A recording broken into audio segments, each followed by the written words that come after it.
Sleepy town settling for the night, where the Owens women live their lives. And it's about time that the back porch light comes on at that house down the street,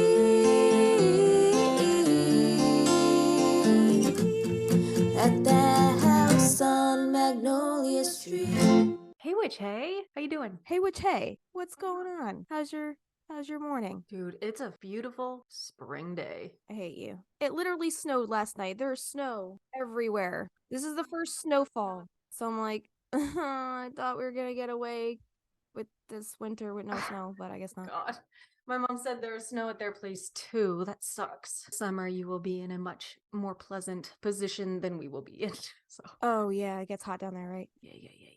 Oh yeah, humid as fuck. Dude, you just walk outside and your glasses just fog up, you know? It's beautiful out today. I really hope that by the time this comes out, everywhere else is having the gorgeous weather we're having this morning. It's like 65 and sunny. I was getting my tomatoes in order in the greenhouse. Getting my hands a little dirty. Nice. I wish I could say the same, but here it is. That's so fucking crazy. Were they calling for it or was it a surprise? I feel like it was a surprise. I haven't been checking the weather, so it could have been predicted, but I don't know. I'm oblivious. I don't know. I just was about to leave work yesterday, and my bosses were like, "Hey, it's snowing outside," and I was like, "What?"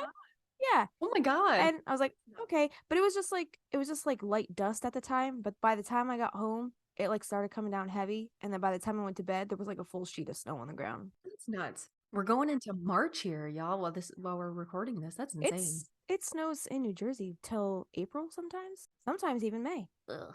Yeah. I was in Massachusetts once and it was snowing like mid-April. I was like, what in the random? What in the random? Exactly. That's just, yeah, that's how it be up here. What in the Narnia? I love that movie. Dude, I've never seen it or read the books. Oh my God. I know, So man. good. I'm sorry. When me and my brother were little, my dad built us a tree house in our backyard. Or not a tree house. We didn't have any trees. It was a clubhouse. But he built it like on a platform. We used to just like play in that thing, and we had like a whole field of woods behind us. Nobody lived behind us at that time. We would just like run through the woods, like pretending we were in Narnia. I love that. Yeah, Mr. Tumnus in that movie was always my favorite. The little pan goat fawn guy. He's cute. I was gonna say Ewan McGregor. No, the other Scottish guy. James McAvoy. Yeah. Yeah. So cute. It is cute. I don't know. He kind of looks like Aaron to me, my husband. Oh, really? Just a little bit, because he's got like big blue eyes and he's got like, oh, right, I don't know. Yeah. Wasn't he in Boondock Saints? Or am I thinking of somebody else? Oh, that was Norman Reedus yeah. and somebody else. Yeah. Neither of them were Irish. Actually, the one guy wasn't he? I don't know. But Norman Reedus definitely not Irish. Daryl. Just thinking of Daryl. He was in that movie, Chock? No. Salt? Sugar? Hold on. Powder. Sean Patrick Flannery. Okay. Definitely Irish. Okay. But he played this like albino boy. I remember. Who witnesses a murder and I think it's framed for it. I remember that movie. 1995. Yeah, wow. I remember that. I was trying to think of the one that James McAvoy was in, where he plays that where he's like, I'm Patricia. He has like the split personality. He's a serial killer. Yeah, he has like multiple personalities. Yeah. Split. Lit. Yeah.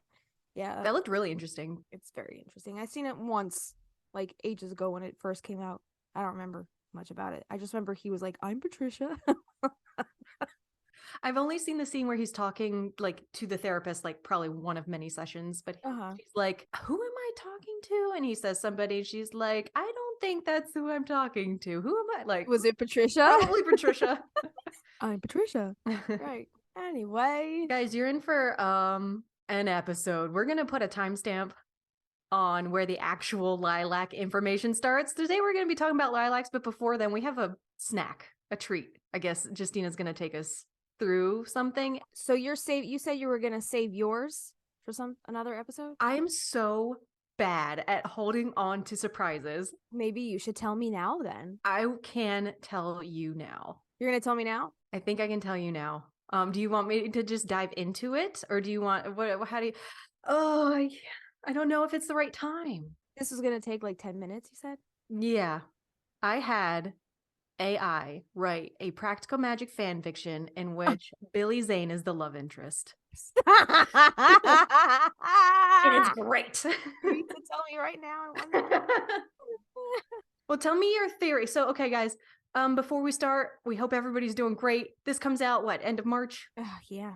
Maybe? Yeah. Something like that. I didn't ask how you were doing. I'm so sorry. What? How rude. Oh no, I'm good. A little tired, but I feel like that's always the case these days. But what do we say? Justina's always tired. She's always tired, but it's because she gives it 110%. Everything she does, but you sleep like a mad woman too. I don't know what the balance there is. Well, you know what it is? You know what it is? What? I go to bed late, number one. Number two, when I do try to go to bed, the cats keep me up. Bastards. And then I end up not getting back to like a good solid sleep. Yeah. Probably around 3, 4, maybe even 5 in the morning. It depends. Sucks.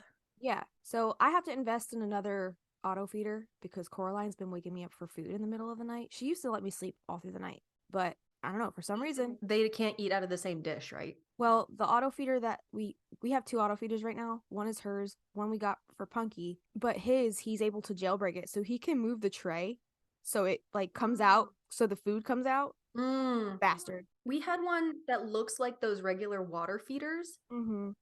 You fill it with food and then it has a timer. You can set it. And also you can program a recorded message. Oh, wow. Like if you want to be like, here, Punky. Or here's your food, you little shit. That's what mine would say. He's so smart. Oh my God. I've told you, he figured out how to open the toaster oven the other night. At 6 in the morning, I hear like the doors, the handle squeaks. And I'm like, you little fucking shit. I knew exactly what it was. Because it's like, it needs to be greased. It's the most obnoxious, like, squeaking sound. And I was like, oh, did he seriously? Because Avi left chicken nuggets in there overnight. Right. Oh, man. So he was trying to get to the nuggets. So I'm like, you little bastard. So yeah, now he knows how to get into the toaster oven. So I got to watch him with that. Oh, my God. He's a problem You child. did pick him up off the streets. He had street smarts to begin with. You know that. Avi always reminds me of that. He's like, that's what you get for bringing home a sewer cat. What the fuck's wrong with you? I was like, but I love him. Again, he was taught well by the Ninja Turtles. Yeah, exactly. All right, we don't have to talk about my stupid cat anymore. We love your stupid cat. He's part of the fam. I love my stupid cat too. Do we have any business before you put me in my grave? What the fuck? What do you have? Okay. All right. So Goofs and Trivia episode. Okay. Do you remember? Okay. All right. Let me pull up the timestamp. The timestamp? I'm gonna let you hear it. No, I don't want to hear it. Just tell me what I said. No, you have to hear it. Okay. All right. Was I just talking to talk? Because Geminis do that sometimes. Yeah. And I'm like, Stina. All right. Here it is. When Sally and Gary Hallett are in the motel room, B&B, and she's being interrogated, when the recording of his conversation starts in the motel room, he lists it as March 8th, right? 1998. Yes. So they're not even past the summer solstice at that time, which would be in June. So this goes along with that summer solstice just not fitting into the timeline of the movie. Yeah. So at that point, when they're in Gary's hotel, and he's talking to the tape recorder, that should have put them first week of July if the solstice is on like the 21st. Yeah. Because I'm guessing like a couple weeks passed since they bury Jimmy and Gary shows up. Mm-hmm. So that should have put them in like early mid-July at some point. Mm-hmm. So it always blew my mind when he was like March 8th, 1998. I'm like, that is incorrect. Unless it was almost a year. Unless Jillian had been there almost a year. I don't think it was a year. You don't think so? Okay. No, I don't think it was a year. Interesting. Okay. Absolutely not. It couldn't have been a year. Why not? Because they bring Jimmy back, right? On the supposedly on the summer solstice. Yes. The aunts come back with the girls. Yes. Then what happens from there? And then you see them have phone tree day. They have midnight margaritas. Well, before. I don't think it was a whole year. I mean, maybe. I don't know. I don't think so, but okay. Just a thought. Now I'm going to have to go back and watch and like verify, see if I can catch anything that proves it wasn't a whole year. Mm-hmm. I mean, it couldn't have been a whole year. Your face. Yeah, I'm thinking. My wheels are turning. All right. We can move on. We'll be here for hours. Hey, I put forward theories I know. Just like you do. I know, but you brought it forward and now I'm here to disprove it. But what did you find? So, are you ready for this? I'm ready. It could not have possibly been a whole year. There's one thing that gives that away. And that one thing is Jillian's bruise. Oh, shit. Jillian's fucking bruise is nice and fresh when Gary comes to town. That's true. And he's like, is that his handiwork, ma'am? Or something like that, right? True. A You're man right. touches me, he only does it once. Yeah. And she's getting backslapped by a ghost. Yeah. That's Krista. Yeah, good catch. Yeah. So it couldn't have been a whole year because that bruise, that shiner was nice and fresh. So She has that also when she shows up to Phone Tree Day. Did you notice? no. I would be like, oh, more talk for the town. Right. Good on continuity for not fucking that one up. Mm-hmm. Right? Because I didn't even notice it in that scene. So when do we see her not have the bruise? Like, does she have that while the like exorcism is still going on? Good question. Because then, how long typically does a bruise stay? You know, like 2 Right. weeks. Right. Well, the bruise goes through many different spectrums of color before it heals. I wonder if they did that. Yeah. If they did the color. Yeah. It's like, I only know this because I watched the entire Amber versus Johnny Depp case, and she tried to pass off the makeup palette as like her bruise palette, and then they tried to disprove it with colors of like the multi stages of bruising and the colors that it changes as it heals. So it goes from like a deep like bluish purple, and then it turns more yellow as it starts to heal. Yeah. So that gross green. Yeah. Yellowy brown. Yeah, so we're gonna have to go back and look at that. Another thing for us to just analyze. Well done. Yeah. Well done. Yeah.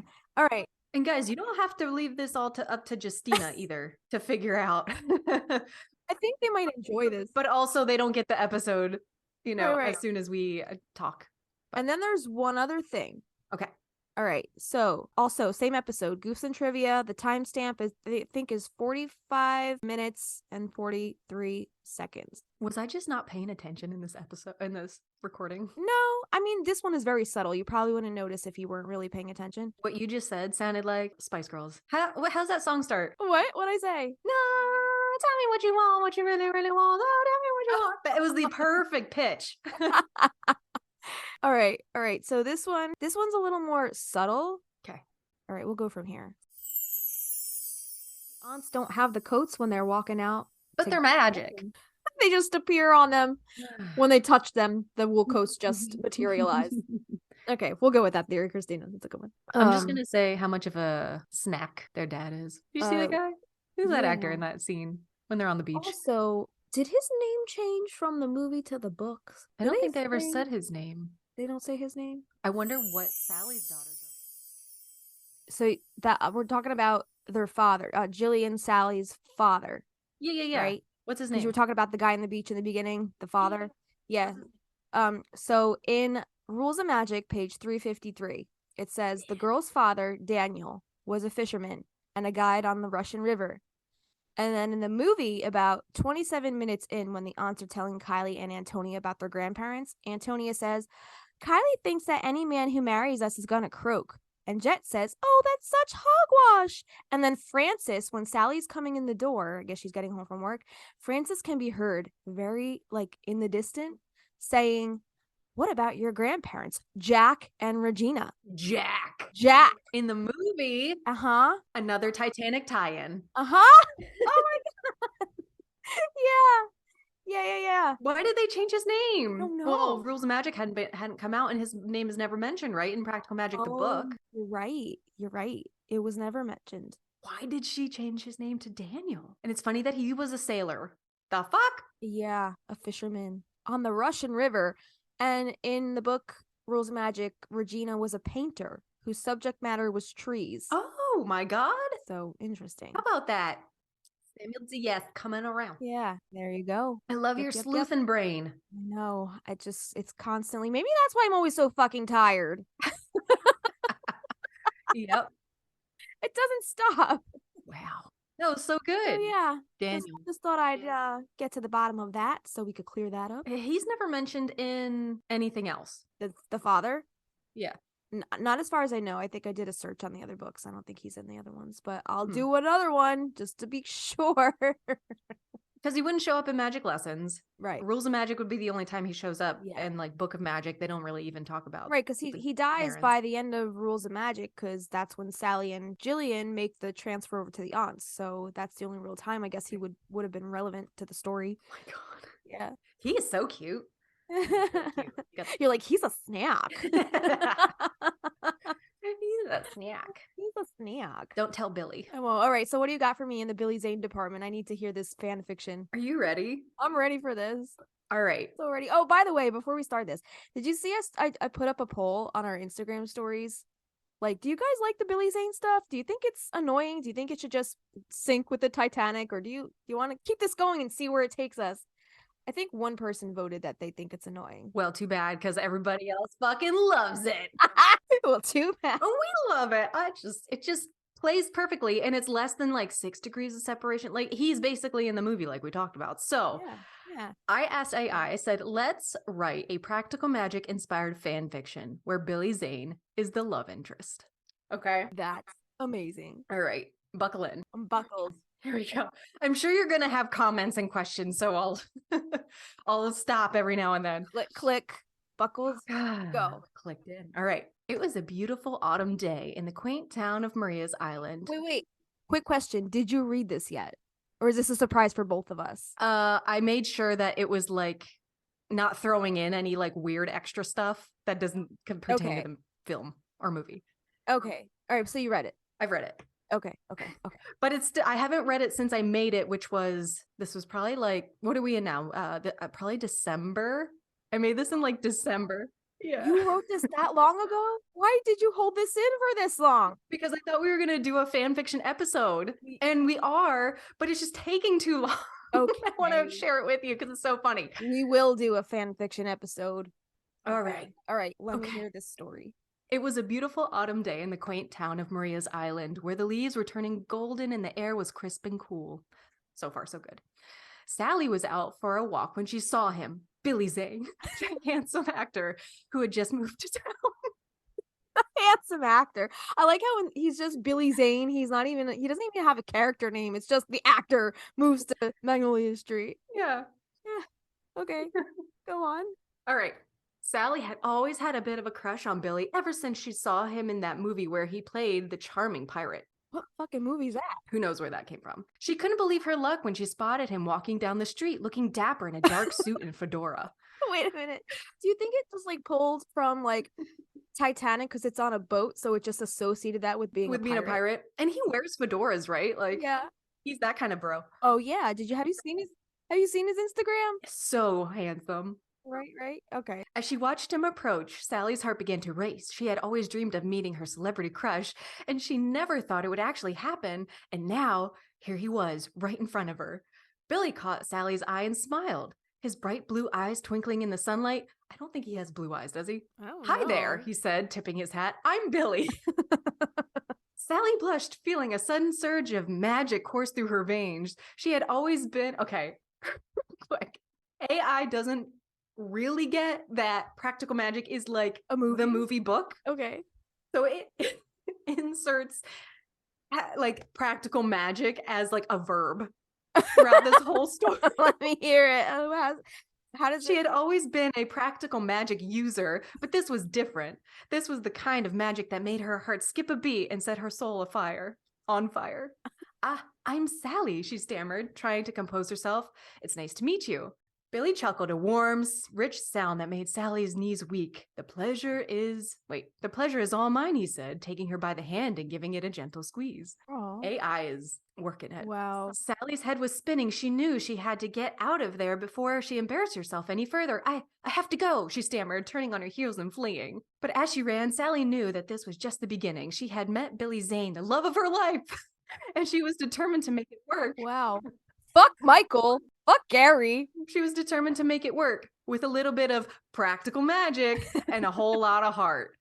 Sally was sure she could make her dreams come true. Sally couldn't wait to get home to tell her sister Jillian all about the encounter with Billy. As soon as she walked through the door, she burst into the living room where Jillian was sitting with a cup of tea. Jillian, you'll never guess who I just met, Sally exclaimed, her eyes sparkling with excitement. Jillian looked up from her book, raising an eyebrow. Who? Billy Zane, the actor. He just moved to town, and I ran into him on the street. He's so handsome and charming. I can't believe it, Sally gushed. But to Sally's surprise, Jillian's face fell. Oh, Billy? She said, shaking her head. I'm sorry, Sally. I didn't want to have to tell you like this. Wait, Wait a minute. But I used to date Billy. Of course she did. Who didn't she date? It didn't work out, but we're still friends. Sally's heart sank. She had never even considered the possibility that Jillian might have a history with Billy. I had no idea, she said, feeling a pang of jealousy. I guess I had just assumed he was available. Jillian reached out and took Sally's hand, giving it a squeeze. I'm sorry, Sal. I know you've had your heart set on him, but don't worry, there are plenty of fish in the sea, and who knows, maybe Billy is the one for you after all. You never know what can happen with a little bit of practical magic. Is that at the end? Did it end on that? This is not the end. This is the middle. Oh wow. Okay. What do you have What to was I tell gonna me say? so far? I'm sweating. I'm laughing so hard. Oh my God! You really are. Christina's armpits are soaked. I'm not dying. I hope this entertains you guys as much as this entertains us. We apologize. No, we don't apologize. This is hilarious. But I'm like, where did Jillian meet Billy Zane? I want to. California? Maybe. Yeah, maybe. But we're gonna have to do like an AI generated fan fiction. Like, how did Jillian meet Billy Zane? Like, how did their romance start? I want to know. I need to know. Yes. I want to know. I need to go down Yes. this rabbit hole, and I need to know like the origins. This can be like an ongoing thing Yeah. because there is a kind of an ending, but it's open. But shall I keep going? Keep going. I'll try to get through this really quick. Sally smiled, feeling a glimmer of hope. Jillian was right. She couldn't give up on her dreams just because of a little setback. With renewed sense of determination, Sally set out to win Billy's heart using all the practical magic at her disposal. That evening at the Owens household was bustling with activity as a group of women from the town gathered in the living room for a night of witchcraft. Of course. Sally and Jillian, along with their aunts, Jet and Frances, were well known in the community for their practical magic skills. And the women had come to them seeking spells for love, prosperity, and protection. As the women chattered and laughed, the Owen sisters prepared their ingredients and set to work. Sally ground herbs and mixed potions while Jillian carved symbols into a candle and set them to burn. Meanwhile, Aunt Jet was working on a charm to bring luck to local business owners. And Aunt Frances was helping a young woman find her soulmate. Like, this was good. I was like, okay, you know the story a little bit. Yeah, that's good. As the night wore on, the living room was filled with the smell of incense and soft glow of candlelight as the Owens women worked their magic.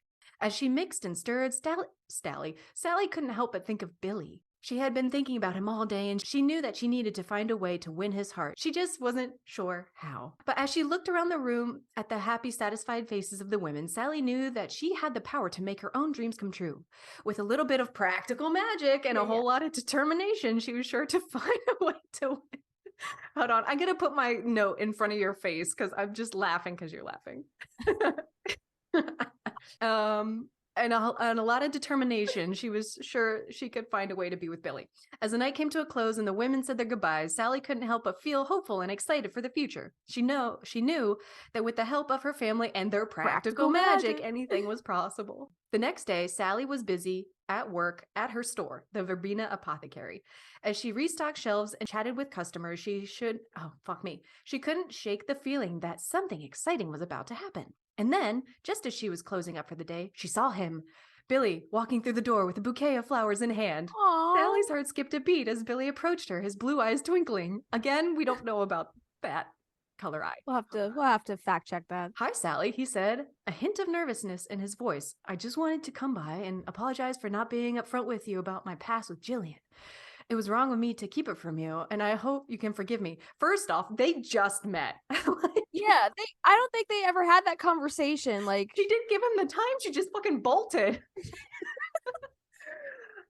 Sally's heart melted as she looked at Billy, seeing the sincerity in his eyes. Of course I can, she said. A smile spread across her face. I understand, and I'm sorry for running off like that yesterday. I was just a little overwhelmed. Billy chuckled, a warm, rich sound that sent shivers down Sally's spine. I understand, he said, reaching out and taking her by the hand. But I hope you know that I'm really into you, Sally. You're smart, funny, and beautiful. And I think we have a real chance at something special. And then after that, he said, I'm feeling very into sisters right now.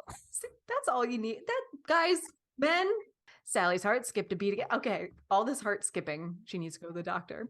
As she looked into Billy's eyes, feeling a surge of magic course through her veins. Again, she knew in that moment that she found her soulmate and that with a little bit of practical magic and a whole lot of love, they could conquer anything.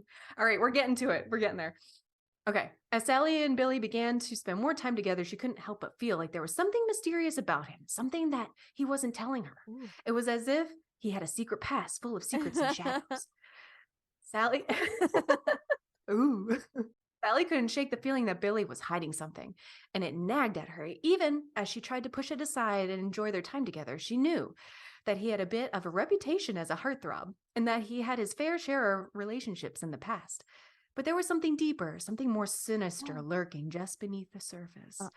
As Sally and Billy's relationship deepened, they faced a series of challenges that tested their love and their commitment to each other. First, there was the issue of Billy's mysterious past. Despite her best efforts, Sally couldn't shake the feeling that he was hiding something from her, and it started to drive a wedge between them. Was it the fact that he wasn't actually in the Mummy? It's not. The Mummy does not play a part in that, but we could meld those worlds together if you would like. Ooh, let's play God. What? I said, let's play God. Yeah. She knew that she had to find a way to get to the bottom of it, no matter how difficult it might be. Then there was the matter of Billy's acting career. He was offered a role in a blockbuster movie that required him to be away for months at a time. And Sally wasn't sure if she could handle the distance. She knew she loved him, but she also knew that she needed him by her side. Finally, there was the threat of dark magic. As they delved deeper into the world of practical magic, Billy and Sally encountered a group of witches. Wait, I didn't read this part. Fuck, There's a group of witches?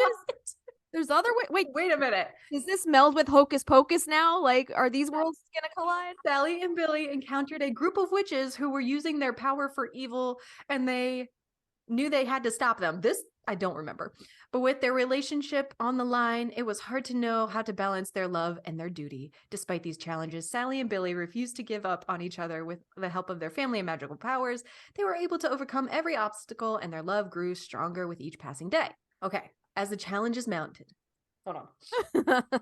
As the challenges mounted, Sally knew that she had to find a way to uncover Billy's secret no matter what it took. She loved him with all her heart, but she couldn't shake the feeling that something was off, and it started to come between them. One night, as she laid in bed, struggling to sleep, Sally had an idea. She would go to the aunts and ask them to help her uncover the truth.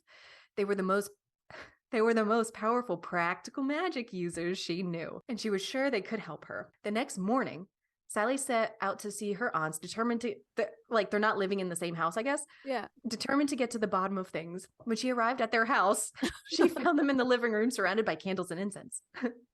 Aunts, I need your help, Yeah. Sally said, her voice urgent. I think Billy is hiding something from me, and I don't know how to find out what it is. Jet and Francis looked at each other, their eyes full of understanding. We suspected as much, Jet said, nodding. We've been sensing a darkness around him, something that doesn't quite add up. Get the bird. Get the fuck.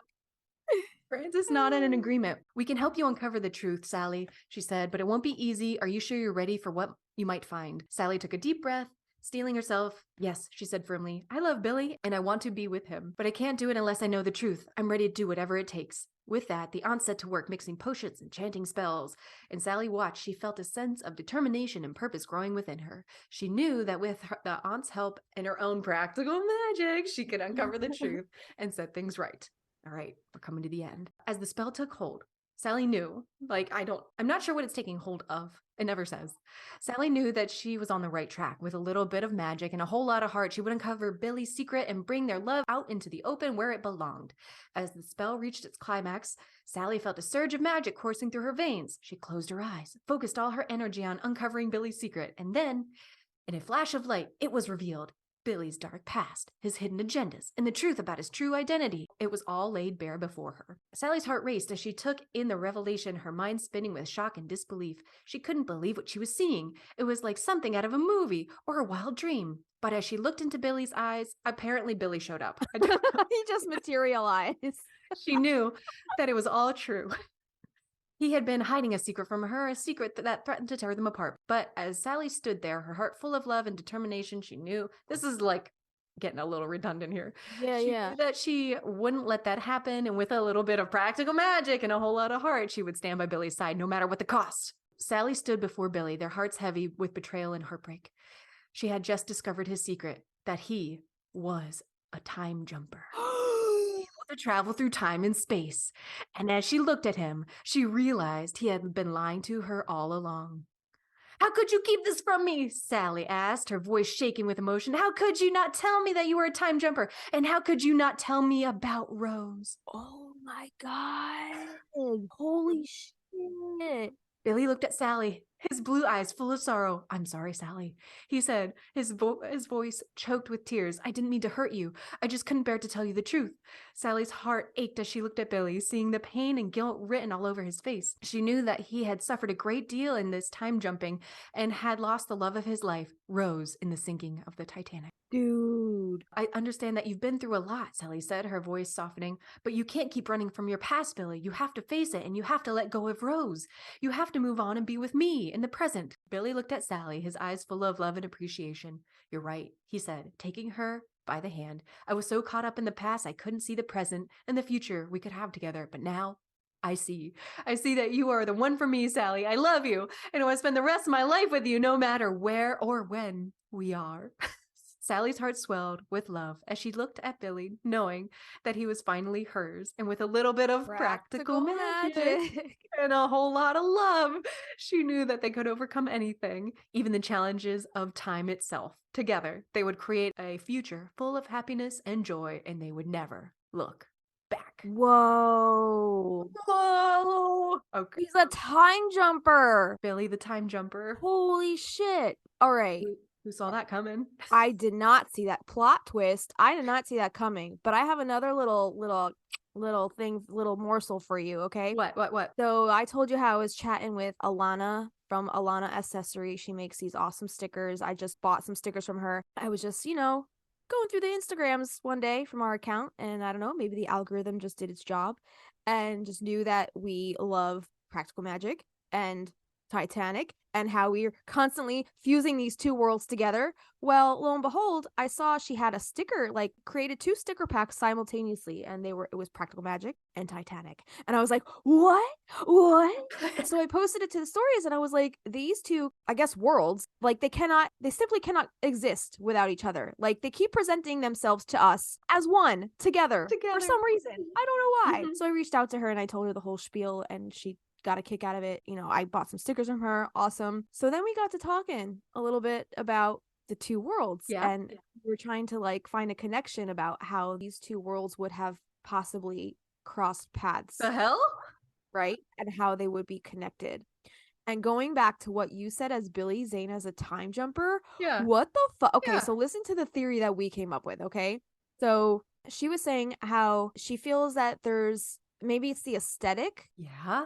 She loved different movies for different reasons, but she said maybe it's the aesthetic that is making a connection for us, I guess, in our minds. Okay. But she said the wardrobe for both of these movies are magnificent, and I was like, I completely agree. So then I was thinking about the wardrobe, and I was like, maybe the Owens family had an ancestor that was a passenger on the Titanic, one that lived to tell the tale. And who was the only one that lived to tell the tale? Rose. Is Fucking Rose. my God. Yeah. So Rose could be part of the Owens family. That's what I said. And then Rose, which mysteriously grows overnight on Magnolia Street in the movie. What? And I love how in the movie, both of the aunts have very 1900s aesthetic. Yeah. Yeah. And Alana, she says some of the textiles of the wardrobe overlap, I feel like, too. The darker colors. Rose has a bit of that antique Gothic Victorian look about her, but also her vibe. I was like, 100%. Crazy. And then thinking about the aunts' wardrobe and how they still dress like that, I was like, what if the aunts actually died on the Titanic and the whole time they've been ghosts raising Jillian and Sally? Oh my God. What the fuck? Right? That's crazy. I thought you were going to say, what if they inherited her wardrobe? You know what I mean? Ghosts. What if they were just fucking ghosts? And then Alana pointed out, especially with how Jillian has red hair too, like her hair is red like Rose's hair. Shut up. Rose's hair is red. Shut up. And I'm like, holy shit, is Rose a long lost Owens ancestor? And she just lived to tell the tale? It's been 84 years. Like, what? Love that meme. What's her name? Her last name in that movie? DeWitt Decatur. Or is it? Right? Or is it? Right? Right. Oh my God. I love it. I love it. I love it. It was just more little theories to throw your way. I mean, Rose Jillian, And Jack? and Jack. The name Jack. Billy Zane. Billy Zane. And a little bit of practical A magic. little bit of practical magic. Dude, this is nuts. How did this materialize this way? I'm so happy. I apologize to the one person that we're annoying right now, but this is bananas. This is bananas. This is too bananas to not talk about. Ooh, Wow. damn. Thank you for that, Kristina. You're welcome. That was lovely. If anybody's still here, we're going to tell you about lilacs at some point. And this does tie into lilacs too, How? because in the movie we know that roses replace lilacs in the book, right? The lilacs are the one that grow overnight in the book, Yes. right? Not the roses. But if you notice in the movie, I want to show you something. I'm ready. All right. This is also going to blow your freaking mind today, Kristina. Oh, God.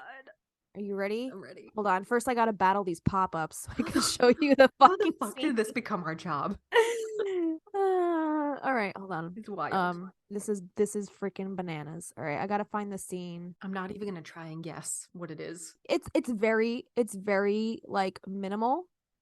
You might not have noticed it if somebody didn't point it out. Are there lilacs hanging long. out somewhere? Okay, here we go. Boom. Are those lilacs in the vase? Sure looks like it. Yeah. Those are lilacs in the vase as Sally, Jillian, and this is the scene where Kylie is looking out the window and she sees Jimmy out by the roses, Mm-hmm. right? So That is so. Oh do my you God, think that's so cool. do you think it was intentional that they put the lilacs in front of the window where they look at the roses kind of as a nod to the book? Yes, I'm gonna say yeah. Because they use the rose in the movie instead of the lilac, but see, look, there they are. They're there. Oh my God. Jillian with her cigarette and teacup with a saucer. How fucking classy. Can you go to the midnight margarita scene when they're all sitting at the table? Are those lilacs there? Let's see. Okay. So let's see when it pans to them sitting at the table if we could see them in the background. Okay. Which we're gonna get to. Bringing lilacs in a house kind of is frowned upon. Oh, I think that's them right there in the window. See them? But why are they white? Okay, let's see. Oh, it's hard to see. It's very dark. It is hard to see. It looks like they might be there, but they might be in the middle. See, they're in the middle there. Okay. See, there's a vase in the middle with flowers.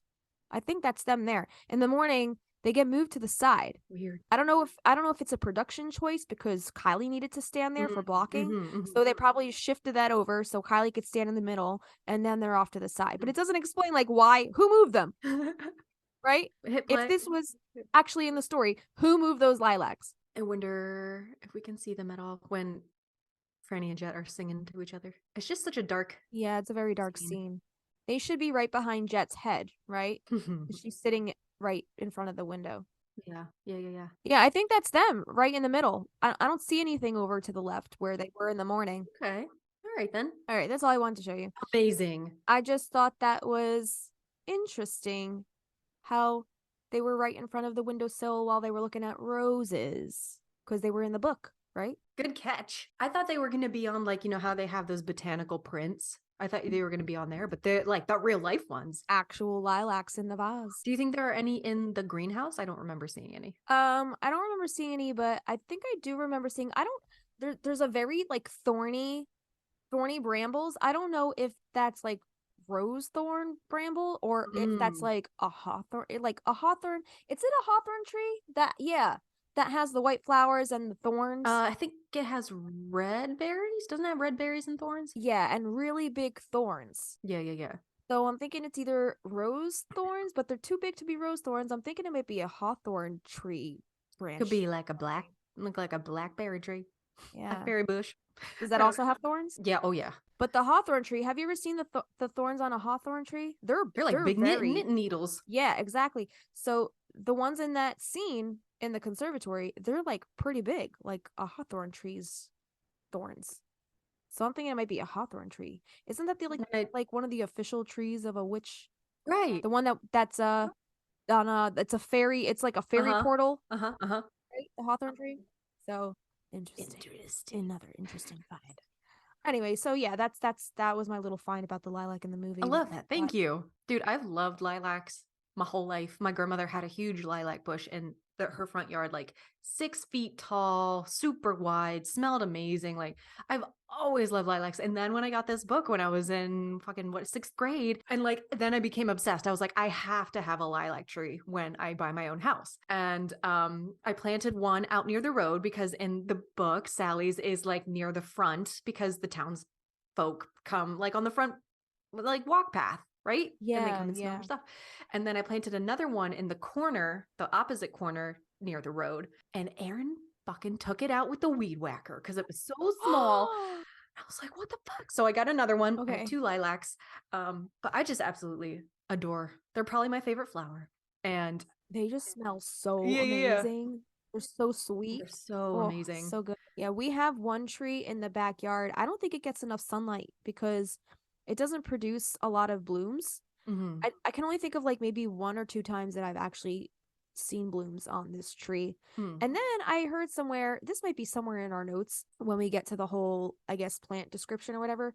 I heard that it's a biannual, like it only blooms Every other once year? every 2 years. Oh. That's what I heard. I don't know how true that is. Yeah. But There's so many fucking yeah. varieties though too. Right. Like who knows? Who knows? Do you fertilize it Right. or prune it? No, that's probably a problem. It's mixed in with like a bunch of other trees, so it just kind of gets lost in the mix. Do you think it's getting like like starved out? Yeah, Like do you think it's getting too encumbered? I think so. Uh-huh. Yeah. Yeah. Take care of that lilac. Lilac. Lilac. When my brother was first starting to teach me how to like ride a motorcycle, when I was like 14, we were in my grandmother's front yard and I could barely get it going, like the fucking clutch gas, whatever. And the one fucking lilac, the one bush in the yard is the thing I hit. So I take off and I cruise, and then Marco's like, turn, like, turn. I'm like, I can't. I'm like 95 pounds on this huge thing.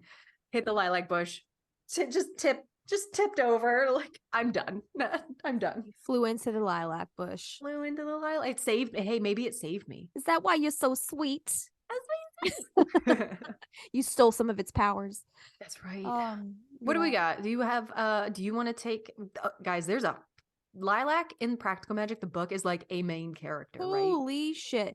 And by the way, I don't remember if it was this book or it was one of the audiobooks. It was either for Book of Magic or Rules of Magic, because those are the only 2 audiobooks I have. She says Lilacs, like Lilacs. Lucks, But without an accent. She's just saying it wrong. yeah, she's just saying it. She's like Lilacs, the Lilacs, and I'm like, you mean lilac? So if you guys Interesting. have the audiobook, just take a listen to that. It's pretty funny when she says lilac. Interested. Yeah. So practical magic. All right, so these are the mentions from Practical Magic, the first book, right? All right, there's a lot of these. A lot. Holy shit. Holy Like shit. a lot. There's so many. It's a main character. I didn't realize how much it's mentioned. All right, I guess we'll get going on these then. All right, so page 63. Her own garden is simple and half-hearted, which is just the way she likes it. There is a hedge of listless lilacs, some dogwoods, and a small vegetable patch where only yellow tomatoes and a few spiny cucumbers ever grow. Page 83. Let's take him around the back, Sally says. They drag him over to where the lilacs grow, and they make certain not to disturb any of the roots the way the aunts taught them. By now, the birds nesting in the bushes are all asleep. The beetles are curled up in the leaves of the quince and the forsythia. Is that when they're burying Jimmy? Yes. The book? All right. Page 83. When they finished and returned the shovels to the garage, and there's nothing but freshly turned earth beneath the lilacs, Jillian has to sit down on the back patio and put her head between her legs so she won't pass out. Also, page 83. Page 84. It's only a June night, like any other, except for the heat and the green light in the sky and the moon. And yet, what happens to the lilacs while everyone sleeps is extraordinary. In May, there were a few droopy buds, but now the lilacs bloom again, out of season and overnight. In a single exquisite rush, bearing flowers so fragrant the air itself turns purple and sweet. Before long, bees will grow dizzy, birds won't remember to continue north. For weeks, people will find themselves drawn to the sidewalk in front of Sally Owen's house, pulled out of their own kitchens and dining rooms by the scent of lilacs. All right, so we guess this is on the same page. The lilacs had gone absolutely wild since Jillian's arrival, as though paying homage to her beauty and grace, and had spilled out from the backyard into the front. A purple bower hanging over the fence and the driveway. Lilacs were not supposed to bloom in July. That was a simple botanical fact. At least it had been until now. Girls in the neighborhood had begun to whisper that if you kissed the boy you loved beneath the Owens' lilacs, he'd be yours forever, whether he wanted to be or not. The State University in Stony Brook had sent 2 botanists to study the bud formations of these amazing plants, going mad, out of season, growing taller and more lush with every passing hour. Sally had refused to let the botanists into the yard. She had sprayed them with the garden hose to make them go away. But occasionally the scientists would park across from the driveway, mooning over the specimens they couldn't get to, debating whether it was ethical to run across the lawn with some gardening shears and take whatever they wanted. All right, so page 88 through 89. Somehow, the lilacs have affected everyone. Late last night, Kylie woke and heard crying. She got out of bed and went to her window. There beside the lilacs was her Aunt Jillian in tears. Kylie watched for a while until Jillian wiped her eyes dry and took a cigarette out of her pocket. As she crept back to bed, Kylie felt certain that someday she too would be crying in a garden at midnight, unlike her mother, who was always in bed by 11 and who didn't seem to have anything in her life that was even worth crying about. Kylie wondered if her mother had ever cried for their father, or if perhaps the moment of his death was when she lost the ability to weep. This is page 89 through 90. Now that he's dead, Jimmy dies pretty early on. All right. Now that he's dead, Jimmy seems much sweeter. Jillian keeps remembering how scorching his kisses were, and the memory alone can turn her inside out. He could burn her up alive. He could do it in a minute flat, and that's not easy to forget. She's been hoping that the damn lilacs will stop blooming because the scent filters through the house and all along the block, and sometimes she swears she can even smell it in the hamburger shack a good half-mile down the turnpike. People in the neighborhood are all excited about the lilacs. There's already been a photograph on the front page of Newsday, but the cloying smell is driving Jillian nuts. It's getting into her clothes and her hair, and maybe that's why she's been smoking so much, to replace that lilac scent with one that's dirtier and more filled with fire. This one doesn't have a page, but it says, when she sits beside the lilacs at night, Jillian is trying to decide whether or not she feels as if she's committed murder. Well, she doesn't. There was no intent and no premeditation. If Jillian could take it all back, she would, although she changed a few things while she was at it. So then I guess at that point it would be premeditated if she wanted to change a few things. Page 92. When he feels too substantial out in the yard, and Jillian begins thinking about the way things used to be, really, Jimmy's presence doesn't feel friendly anymore. When that happens, Jillian runs inside and locks the back door and looks at the lilacs from behind the safety of the glass. He used to scare her pretty good. He used to make her do things she wouldn't even say aloud. And page 93. The scent of those damn lilacs has mixed in with the breakfast Sally is already cooking in the kitchen. But there's coffee too, so Jillian crawls out of bed and gathers the clothes she left scattered on the floor last night. Page 98. The lilacs have grown as high as the telephone wires, with blooms so abundant, some of the branches have begun to bow toward the ground. He was never even here, Sally says. She would probably sound more sure of herself if it weren't for all these bad dreams she keeps having, and the line of the earth beneath her fingernails that refuses to come clean. This, plus the fact that she can't stop thinking about the way he stared up at her from the hole in the ground. Page 99.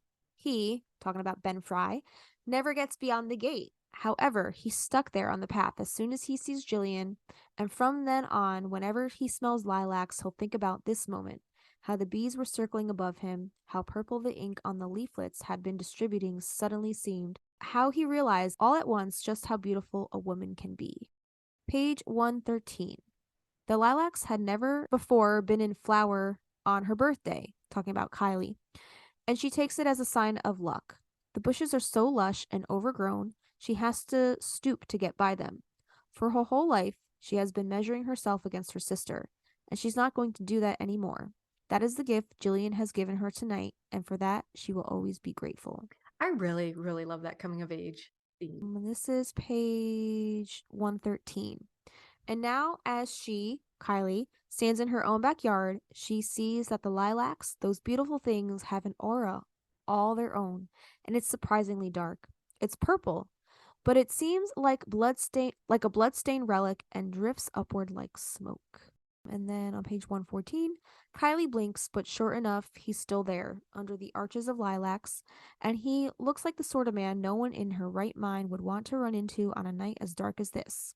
He has a lot of nerve to be on private property, to treat this yard as his own, but clearly he doesn't give a damn about such things as decorum and good behavior. Do you remember who that was talking about? Yeah, it's when she starts seeing Jimmy.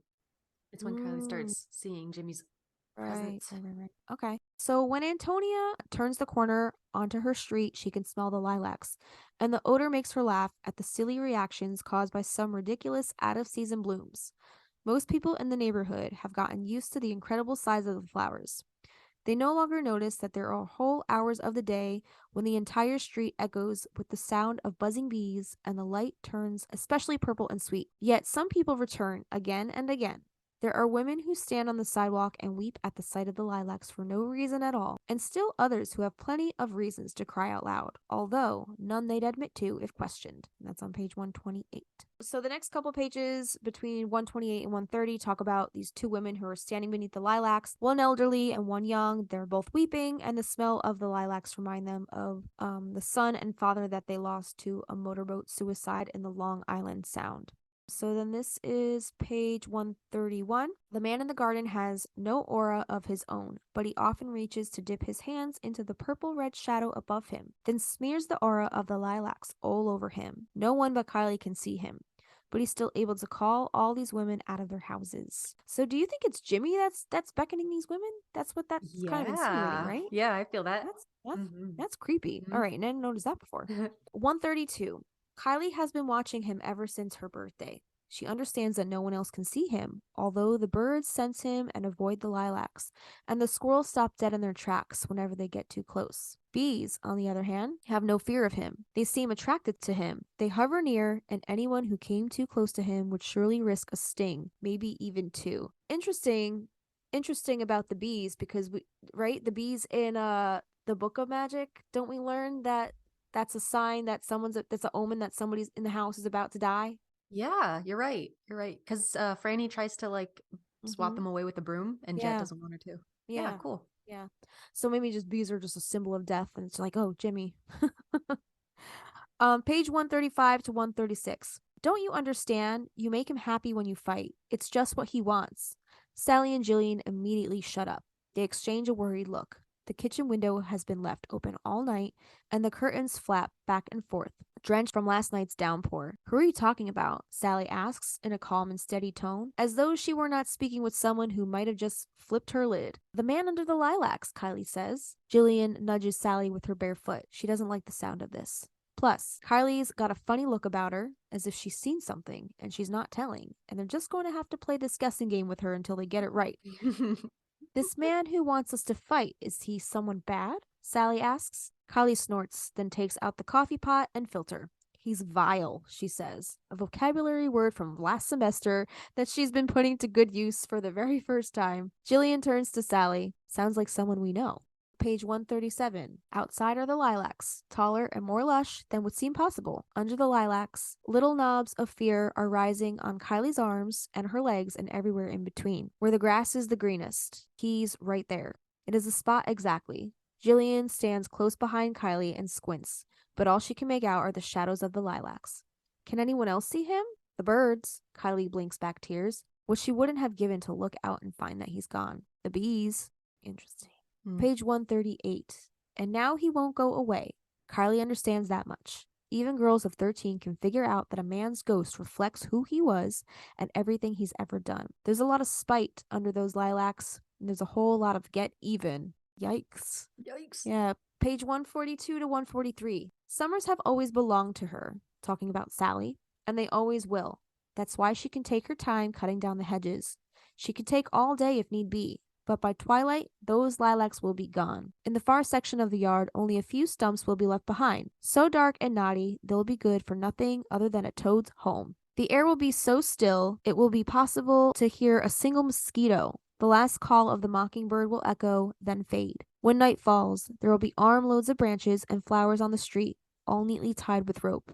ready for the trash pickup in the morning. The women who are called to the lilacs will arrive to see that the hedges have been chopped to the ground, their glorious flowers nothing but garbage strewn along the gutter and the street. That is the moment when they'll throw their arms around one another and praise simple things and, at long last, consider themselves to be free. Yeah, they were kind of like under the spell of these things, right? Yeah. So page 148 to 149, it says, since Sally had chopped down the lilacs, every day was better than the one before. The sky was bluer, the butter set out on the table was sweeter, and it was possible to sleep through the night without nightmares or fears of the dark. Page 150. The lilacs had been cut so close to the roots, it may be years before they sprout again. Once in a while, something casts a shadow across the lawn, but it's probably the toad who has taken up residence in the roots of the lilacs. They'd know if it was Jimmy, wouldn't they? They'd feel more threatened and much more vulnerable.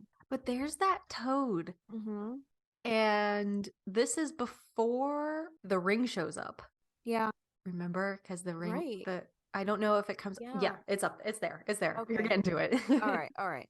Where are we at? 172? Yeah. All right, so it says, if she hadn't been in such a hurry to get to Gideon's, if she realized what it was she had, which is Jimmy's ring, she would have taken that ring out to the backyard and buried it beneath the lilacs, where it belongs. Instead, Kylie goes ahead and tosses it into the little fiesta-ware saucer on which her mother keeps a pathetic example of a cactus. There's the cactus again. I know, I'm picturing it like a little saucer. I know it's like holding a cactus, but you know those like saguaro cactus like ring holders? Oh, yeah. That's what I'm picturing. That's what I've always pictured. Okay. So maybe not a real cactus, maybe just like a little ring holder cactus. Who knows? But It's probably a real cactus in the story, but my mind always put like a little fake ceramic one. Yeah, I like how there's like still a nod to the Southwest. Right? Yeah. Even though Sally's not really, she doesn't ever go out that way. She's not connected. Yeah. So page 196. I missed you. Kylie's voice is offhand. Yeah, right. When Gideon looks up, he sees that she's staring at him. Quickly, he shifts his gaze to the place where the lilacs used to grow. There are only some twiggy-looking things with black bark. On each twig is a row of tiny thorns, so sharp, even the ants don't dare to come near. What the hell happened to your yard? Gideon asks. Kylie looks over at the branches. They're growing so quickly, they'll reach the height of a good-sized apple tree before long. But for now, they seem harmless. Just wispy shoots of brambles. It's so easy to ignore what grows in one's own garden. Look away for too long, and anything can turn up. A vine, a weed, a hedge of thorns. My mom cut the lilacs down. Too much shade. Kylie bites down harder on her lip. Check. They're playing chess, right? So thorns, like thorny brambles, grew in place of the lilacs, it's saying? Right, I didn't think lilacs had thorns. Yeah, I thought they're just trees, right? I don't think they have thorns. Well, no, maybe we'll find out later on. All right. I didn't think they had thorns. Yeah, I think they're just trees. All right, page 277. But the aunts are taking no chances. They've carried along 20 blue stones inside their largest suitcase. Stones Maria Owens had brought to the house on Magnolia Street more than 200 years ago. Stones such as these form the path in the aunt's garden, but there were extras stored beside the potting shed, enough to fashion a small patio in the spot where the lilacs once grew. Now that the hedge of thorns is nothing but ashes, it's easy for the Owens women to put down a circle of stones. The patio won't be fancy, but it will be wide enough for a small wrought iron table and 4 chairs. Some of the little girls in the neighborhood will beg to have tea parties out here, and when their mothers laugh and ask why this patio is better than their own, the little girls will insist the blue stones are lucky. Cute. Yeah, so then on page 261, instead, Jet and Franny, they crammed the car with belongings, locked the front door, and cut down an armful of bare lilac branches to take with them before latching the gate. What the future would be was yet to be discovered. As for the past, they already knew it too well.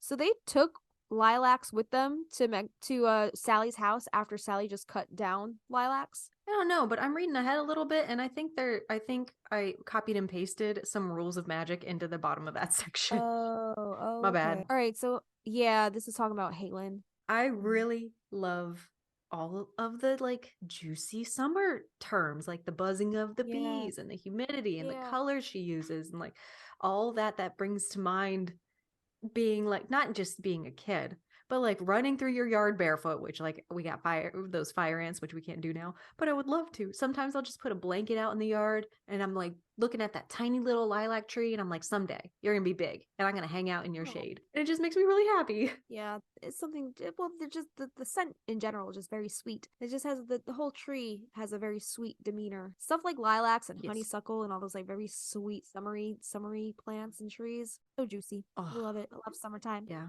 So juicy. All right, so that was it for practical magic. Now we're moving on to rules of magic. Rules of Christina, do you want to magic. take these? Sure. So on page 35, it says, later when Jet went out into the garden, she stood beneath the lilacs with the dusky heart-shaped leaves. Everything smelled like mint and regret. I wish we were like other people. That was what Franny had been thinking. Oh, how I wish we could fall in love. So are they just learning about the curse? Maybe. Okay, page 95. By counting the knots on the lilac bush, the number of cold spells could be predicted. Though the weather was chilly, the sisters escaped the house whenever they could. 107. The rain was stopping. The air was green. Spring was thick with lilacs and possibilities. Everything was delicious. Their food and New York City and their futures. Hay was to live in Dunster House. Halen Walker is Franny's love interest. Franny a stone's throw away, if you had a strong arm, which Halen did. At South House on the Radcliffe Quad, they toasted to liberty, clinking together their glasses of orange juice. On 151 to 152, at last, she, talking about Franny, turned onto Greenwich Avenue, and there she stopped. She had come upon a tilted little house that had a for sale sign in the street level window where there had once been a shop. There was a school next door and the children were out at recess. When Franny looked through the window, she could see a pie-shaped yard filled with weeds. Shifting her gaze, she spied a twisted wisteria and a few spindly lilacs. It was then she felt her heart lift. And this was when she was going out looking for a place for the three of them to live. On 164, Jet is at the alchemy tree. It says, there were black weeds beneath her feet, and when she wished them to bloom, they did so. In shades of lilac and persimmon, she lay down in the brambles, sinking into them, yet she didn't feel their stickers. They drew blood, but the thorns didn't hurt, and each bruise of blood resembled a rose. If she were dead, would she be reunited with Levi? Was he waiting for her now? Oh, that's so sad. Page 174, we talked about this on episode 18 of the Black Soap episode. A branch from an ash tree on Washington Square Park, two dappled feathers of a nesting dove on West 4th Street, leaves of the wavering lilacs in their yard. The result was grittier than Aunt Isabel's recipe, with more intensity. Washed with it, and not only were you beautiful, you were ready to do battle. That's that city grit. Yeah, that's right. That's what we said about it, right? City grit soap. On 253, there was nothing Franny could do about the beetle hiding in the attic, but she stepped on this one and crushed it flat, then went to the garden. The lilacs were bare, but she swore she could smell their scent. If there are lilacs, her aunts had told her, once as they worked in the garden, there will be luck. The spindly plant in the backyard of 44 Greenwich was one of the reasons she decided it was the right house for them. On 261, instead, they, talking about Jet and Franny, crammed the car with belongings, locked the front door, and cut down an armful of bare lilac branches to take with them before latching the gate. What the future would be was yet to be discovered. As for the past, they already knew it too well. So was that when that's when they're leaving New York and going back to Magnolia Street? I think you're right. Yeah. So they take some of those lilacs with them, then I guess. Maybe they replant them. Yeah, that makes Or perfect transplant sense. them to Magnolia Mhm. Street. Okay. On page Okay. 308, as for Franny, what she remembered most was standing outside on the sidewalk looking up at the windows, knowing that lilacs grew here, and that she would buy this house, and that for a while they would live here and try to be happy, and in that way they were.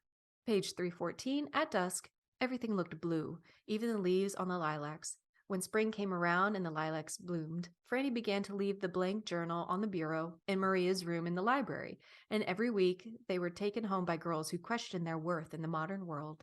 On 338, whenever he, talking about Halen, came for dinner, he would ask for a salad, since their garden was so marvelous, and of course, Franny always obliged. They went out together at dusk. Oh, the end of this book with Halen is so cute. Yeah. Like picking lettuce in the garden is adorable together. All right. It always smelled the same here, the green scent of weeds and lilacs and rosemary.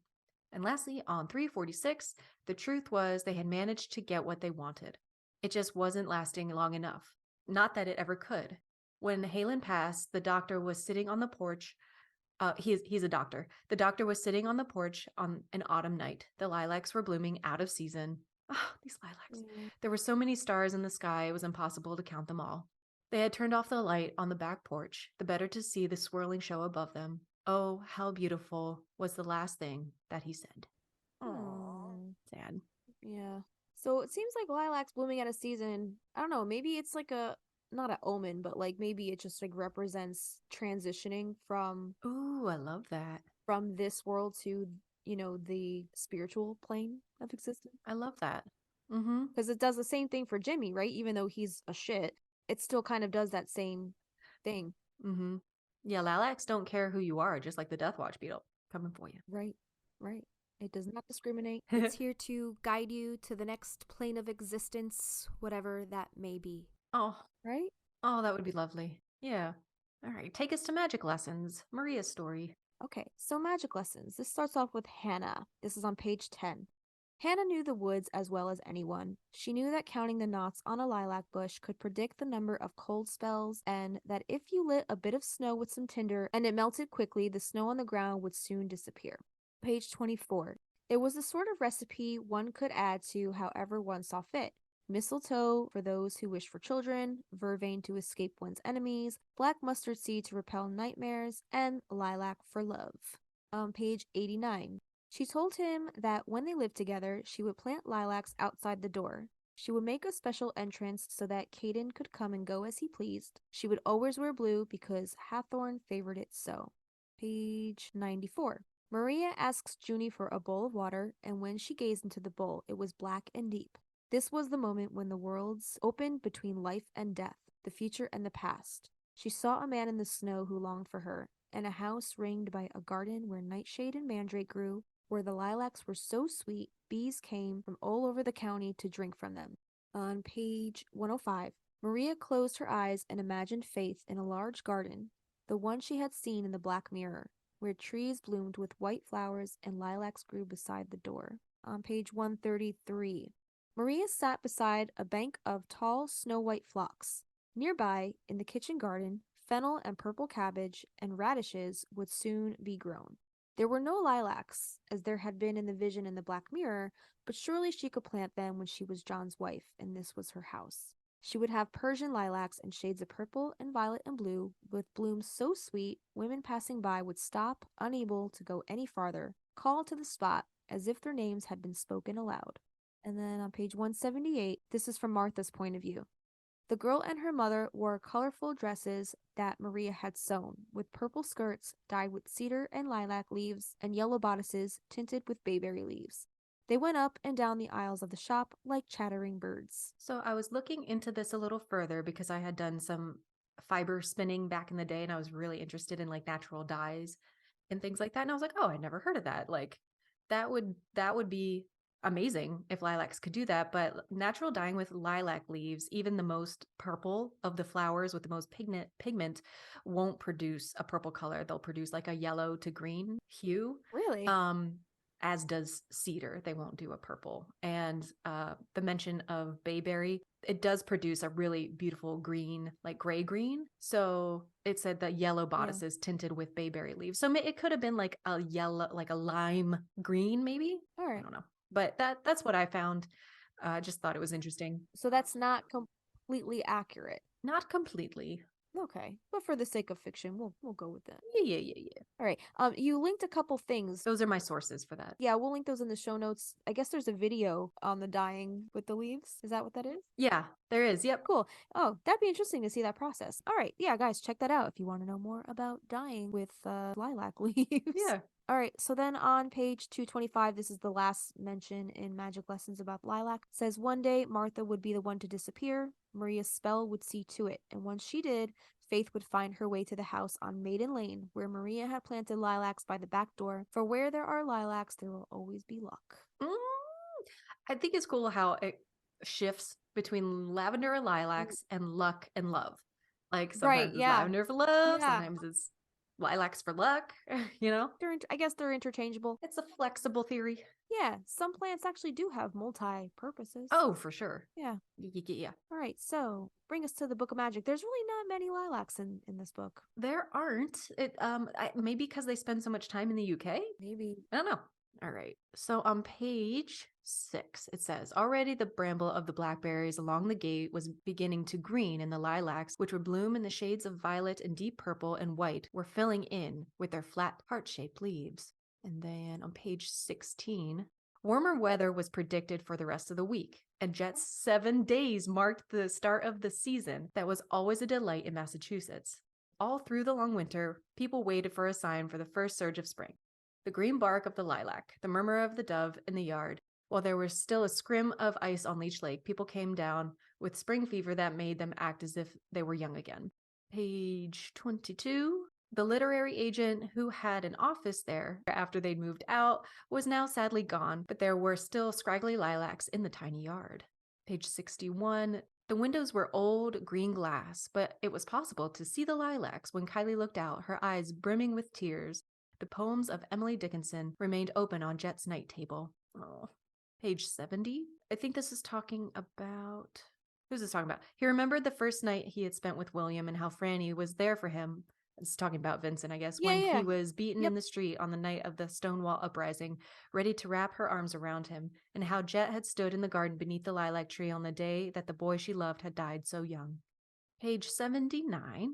There was a scrim of ash over everything, covering the trees. Black leaves fell onto sidewalks all over town. Death was in the air, and the birds were hushed. Lilacs refused to bloom. People went through the cemetery gates to leave tokens of their respect on Jet's grave: apples, mint, sage, blue ribbons, photographs of babies who had grown up to men, women because of Jet's tonics, wedding pictures. Oh, so this is after Jet's funeral. That's interesting. What is interesting? That's kind of like different than the theory that we just talked about, how lilac is kind of like a carrier between worlds of like life and death. But Oh, and they're not blooming for blooming her. Jet. So I wonder why. Wow. Oh, so sad. Yeah.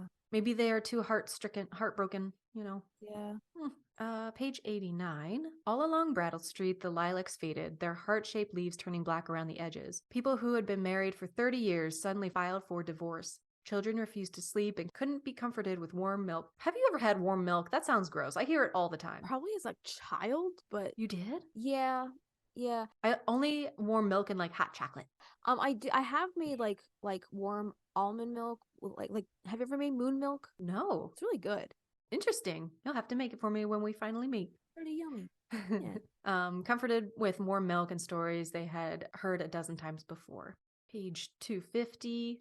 She opened the window and breathed more of the fragrance, then realized what it was. The lilacs in the garden down below were in their last bloom, a pale purple gleaming in the dark. Franny was reminded of something Jet had told her every year as they worked in the garden together. Where there are lilacs, there will be luck. 282. The room was stuffed. Goddamn. I just make up my words. The room was stuffy and Sally had gone to open the window. There were lilacs outside in the softening air. She had been thinking about the conversation with Ian on the train, the way he leaned toward her when he agreed with her and leaned away when he disagreed. 292. Franny had made her way into the tiny neglected yard, where a single lilac bush grew. She was peering through the window into the parlor, her hands up to the dusty window panes as she attempted to look inside. The glass was too cloudy to see through, but she could sense the ill will within the house, the darkly flickering remnants of left-handed magic. 296. Sally and Jillian were waiting beside the lilac tree that had never flowered. Hey, so maybe there are lilacs that never flowered. Yeah, the one in my yard barely flowers, so it could just be the conditions. Like maybe it's overgrown around it. Maybe there's not enough sunlight. Oh, Yeah. give it a little love. You just got to clear it out a little bit, fertilize it, prune it. I think it'll thrive off of being pruned because then it gets to put its energy, into those new shoots. 326. There was the scent of lilacs, and where there are lilacs, there will be luck. And a little bit of practical magic.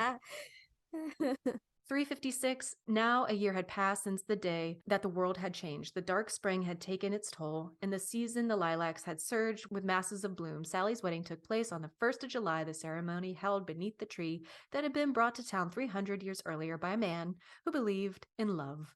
Oh, Samuel Diaz. Samuel Diaz. I think this is the last one, 370. Who's Margaret Wright? Is that his mom? Ian's mom, right? Oh, okay. So they're talking about, spoiler, Jillian's baby or Antonia's baby? Okay, Antonia. They all admired his name is Leo and how precious he was. Why, if you weren't watching him like a hawk, he'd climb into the lilacs and disappear. He might have shaken down the cake table that, oh my God. Just fuck it. Fuck it and disappear. We've been doing a lot of reading. Sidebar, another connection. Titanic. Leo. What the fuck? No All right. way. Shut up. Alice knew what she was doing. This is like Taylor Swift's like little Easter eggs. Oh my God. The long Do con. you think Alice Hoffman subliminally put in these little Titanic references and we're just like tuning into them? We'll have to ask her. I don't think so. Yeah, no, I don't think so either. But this is just fascinating for me at this point. Like, how are all these little connections popping up? I mean, like, you guys are dumb. All right. So lilacs play a huge role in all of the books, not so much the movie, but as Justina found, they make a little cameo. Right in front of the roses. Super cute. And I can't wait to learn a little bit more about lilacs after this short break, right? We're going to do a card pull, or are we going to just pick the lilac card? We could just do the lilac card. All right. I'll tell you guys a little bit about that. And then we have some science, history, and facts that will impress your gardening friends. And then we have a little bit of folklore and magic for you guys, of course. So we will be right back.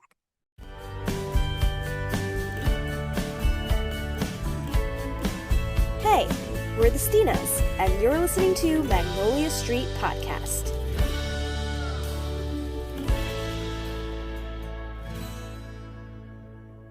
All right, guys, we're back. Welcome back. Thank you for sticking around. Now we're back with a card pull. Well, not necessarily pull. We're just going to read you the card because there is a lilac card in the Inner Witch Oracle deck by Grounded by the Moon. The way you explain things sometimes reminds me of like Kronk being like the poison for Cusco. Cusco's poison. Sometimes my brain just can't make a connection because I can't function in my brain by myself. So. I got you. It's just what I think of. All right, guys. So this is the lilac card, and the keyword on this card is enchantment. And then also, there's another one that says give in. What do you mean another one? Another little keyword at the top. Oh, is there usually just one? Well, there's one on the bottom here, right? On the actual card. Yeah. And then I guess he throws in an additional little word just to elaborate on it a little bit, or maybe just like another additional meaning that it could take on. So this one says enchantment and give in. Give in. Okay. So it says, allow yourself to give in to the temptation around you. Release your concerns and follow your heart's true desire. Whatever is calling to you, whatever you are being drawn to, know that it is for a reason. Don't fight it. Instead, give in to the magical enchantments that come your way. Lilacs contain a very strong, almost intoxicating aroma, associated with love, flirtation, and also used for protection. This magical flower will definitely leave you enchanted. When lilac comes into your reading, embrace the magic you're being drawn to because it is for a reason. And the mantra at the bottom says, I allow myself to embrace that which my inner soul desires. I love that so much. Yeah. Beautiful. Beautiful meaning. Yeah, a lilac, they are very, very enchanting flowers and very intoxicating. If you've ever walked past like a lilac bush, it's just like, ooh, what is that? Right? Mm-hmm. Yeah. I've heard that it be described as heady. Oh. Very heady smell. I think it's a cover. Miley Cyrus does like a gardens session. She's kind of bananas, like as a pop star. She knows what she's doing. Yeah. But her like acoustic stuff, her vocal talent, I'm like, you go, kiddo. Yeah. Like really good. But there's a song she covers, I think, called Lilac Wine. Ooh. Which I'll talk a little bit more about later. Not the cover, but Lilac Wine. But maybe we can add Lilac Wine to our Spotify. The one from Miley Cyrus? Yeah. Okay. Cool. I've never heard the song, but okay. I love everything that she does, like any of her newer stuff anyway. Okay. She's super talented. She did a mashup of what's that Stevie Nicks song? Edge of 17, and not her new one, Flowers. Mm-hmm. I can't think of the name of it right now, but she does a mashup and it's really freaking good. Me and Avi heard it in Target one day and we were like, is this Stevie Nicks? And then we heard the Miley portion of the song and we're like, holy shit, this is Miley doing Stevie Nicks. She does a great, not that she's impersonating Stevie Nicks, but like her tone is just very, very reminiscent of Stevie's tone. She's got that husky voice, man. Yeah. Unfortunately, I don't see her Lilac Wine on here. However, I know it's on YouTube. Okay. Yeah, we'll link it. So we can just include that in our show notes. Cool. All right, I'm excited to go listen to it. I love songs about wine. Like, do you ever hear Strawberry Wine? Little dust on the bottle. Not that one. There's a song called, I think, Strawberry Wine. Oh, 17, hot July moon, saw everything. That one? Yeah. I thought you were going to say no. Yeah, I think so. It's a country song, right? It's a country song. Thirsty to love. It's about losing your virginity. Yeah, I forget who sings it. All right. Lilac Wine. Cool. Cool. I can't wait to go listen to that. All right. So we're going to jump into some science now. Yeah, man. So the heady lilac is also known as the queen of shrubs. And I think its beauty warrants the title. And there are over 1,000 varieties of lilacs. So there possibly could be a thorny lilac out there, hybrid. It is the state flower of New Hampshire. The wood from the lilac tree can be used to make musical instruments, which we'll talk a little bit more about later, Ooh.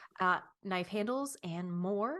Lilac bushes can live for over 100 years. They're fucking massive. They can get really, really big.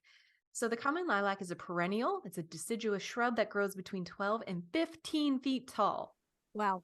Lilac flowers can be white, light purple, or dark purple, and they have a very pleasant fragrance. Common lilac is often planted in landscapes and commonly available at commercial nurseries. Around here, not so much. I think we're just too far south, like at that borderline where they're like it's too hot for them. So we don't really get them here. Have you noticed them in your nurseries up there? Yeah, we get them. We have lilac trees. I've noticed lilac bushes here for sale, like a Lowe's or like a Home Depot. Wow, I have to like order mine from online shops. Yeah, they do bloom. I want to say maybe between April and maybe they start dying out around June, maybe early July. Maybe that might even be a little too late. Yeah, yeah. But yeah, I do notice that once it starts getting very hot, they kind of just like start to die back. Yeah. Yeah, so they don't really like the heat too much. So the common lilac is native to Europe, but it's also found its way throughout much of the northeastern half of the United States and Canada, as well into many western states. Common lilac leaves are heart-shaped with smooth edges. The leaf buds are separate from the flower buds. Leaf buds are smaller and more pointed than flower buds, which are large, round, and lighter green. Individual flowers have 4 petals and a tubular base and are arranged in clusters at branch tips. Similar to the forsythia, the fruit of the lilac is a small capsule about 1 to 2 centimeters that contains about 2 seeds. There you go. They're cute little flowers. They're so cute. Have you ever held a little lilac flower in your hand? They're so cute. I just wish mine were anywhere near being able to like produce, because like putting some lilac in like your wine or your water just Yeah. as like an essence. Oh, Yeah. Amazing. yeah. So that's from gardenersnet.com and also umaine.edu, and we'll link those in the show notes. Yeah. Now we're going to get into some history. Okay. All right. So when you plant a lilac in your garden, did you know that you're actually choosing a shrub that has been part of this country's history for centuries? No. True. Back in 1767, Thomas Jefferson recorded his method of planting lilacs in his garden book, which we will link in our Goodreads. I didn't know that Thomas Jefferson had a garden book. That son of a bitch. Fascinating. And even George Washington himself noted that he had transplanted existing lilacs in his garden on March 3rd, 1785. In fact, the oldest living lilacs in North America are believed to have been planted around 1750 at the Governor Wentworth Estates in Portsmouth, New Hampshire. Wow. Even though lilacs are a part of New England's horticultural heritage, they're not actually native to North America. It turns out that of the 20 plus species of lilacs out there, only 2 of them actually come from Europe. The rest are from Asia. The common lilac, Syringa vulgaris, actually originated in Eastern Europe. This species, as well as hybrids of it, were so popular and frequently grown by French nurserymen that France became synonymous with fine lilacs. And today, we refer to them as French hybrids. As for the most popular lilac species used in contemporary landscapes, many of them actually come from Asia. 2 of the most popular choices include Syringa patula, also known as Miss Kim, and S. Mayeri palabin. Miss Kim is a compact, later flowering lilac that's known for its intense fragrance. Meanwhile, palabin has a neat growth habit that fits in really well with modern gardens. It's interesting that lilacs are known to be plants for colder climates, which means they require a period of cold-initiated dormancy in order to trigger flowering. Nowadays, new selections of lilacs are offered by hybridizers across the North Temperate Zone, which includes Europe, most of North America, and Asia. With the wide variety of lilac selections originating from all over the world, they are sold under different names. I guess that makes sense why they bloom in like early April, because that's like coming right out of like frost season. Exactly, yeah. So that makes perfect sense. The Arnold Arboretum at Harvard University boasts one of the oldest and largest collections of lilacs in North America. And interestingly, the lilacs on their grounds actually predate the institution's founding back in 1872. Damn. In fact, Benjamin Busey, who was a prosperous merchant, farmer, horticulturalist, and patriot in Boston, Massachusetts, United States, he made a significant contribution to the creation of the Arnold Arboretum. Do you think that's a relation of Gary Busey's? Is he? No, I'm asking. Oh, I don't know. Okay. But he is believed to have planted a lilac hedgerow or multiple hedgerows soon after he acquired the land in 1806. Today, the Arboretum has taken cuttings of the remnants of Busey's lilacs and has created hedgerows on the east side of what is now called the Explorer's Garden on Busey Hill. Oh. Sounds magical as fuck. One thing that's worth noting is that the Arboretum's Lilac Sunday Festival, which is celebrated every second Sunday in May, has become a tradition of its own. While it's difficult to estimate the exact attendance of any given Lilac Sunday, one noteworthy peak occurred in 1941 when 43,000 people were said to have visited. Ooh, goddamn. Yeah. And that source is from arboretum.harvard.edu, and we'll link that. So in Rochester, New York, there's a Lilac Festival. It's supposedly the biggest and best of all of them. It has one of the largest displays of lilacs, boasting 500 varieties and 1,200 bushes over 22 acres in Highland Park. The annual Lilac Festival lasts for 2 weeks and includes a wide range of events and exhibits, a Lilac 10K, races, craft displays, bands and concerts, and much more. The American Bus Association lists it among its top 100 events, as bus tours from all over the US and Canada bring tourists there. So supposedly this is the granddaddy of all lilac festivals. They also have arts and crafts booths, and they sell lilac perfumes, sachets, lilac edibles. I'm guessing, I don't know, maybe either special edibles, if you know what I'm talking about, or just, candies and little morsels, including the lilacs as well. Canada, Japan, and Australia, they also hold lilac festivals. How far are you from Rochester? Probably a few hours. Like, I want to say maybe 3 to 5 hours. Oh, okay. Something in there. That's still really far. It's pretty far, yeah. We drove through Rochester when we went to Niagara Falls, the Canadian side. Mhm. And I think Canada is like a good 5-hour drive from us. And we hit Rochester, I think maybe an hour or so from our destination. Mhm. So it's like in between like 3 to 5 hours, I would say. Have you ever heard of that festival before? No, I've never heard of that festival, but that sounds really cool. Cool. Sounds awesome. Now we're going to tell you guys about some facts that will impress your gardening friends. And this is from bhg.com, and we will link that below. So lilacs, I didn't know this, are in the same family as the olive tree. What? Interesting.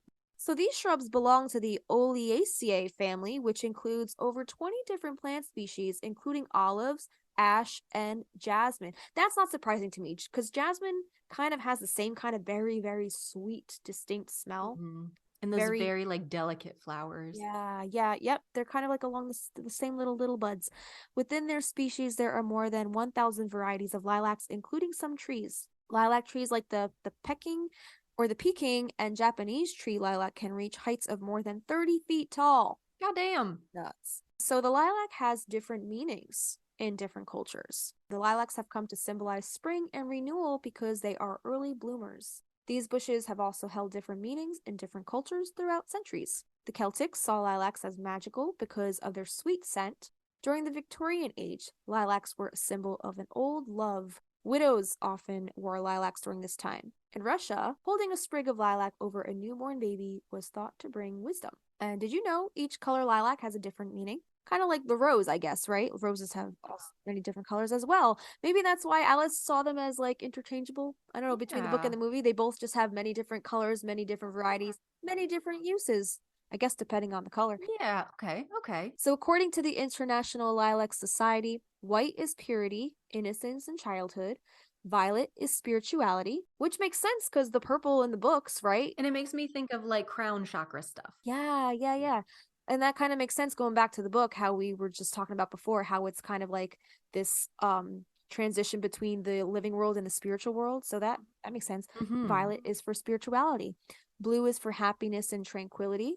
A pale purple is first love. Magenta is love and passion. Pink is love and friendship. And dark purple is for mourning. Oh. the yellow variety of lilacs. I've never heard of a yellow variety. Neither have I, yeah. It's called the primrose, and it's not a common sight in American gardens. Maybe that's why we never seen it here. Yeah.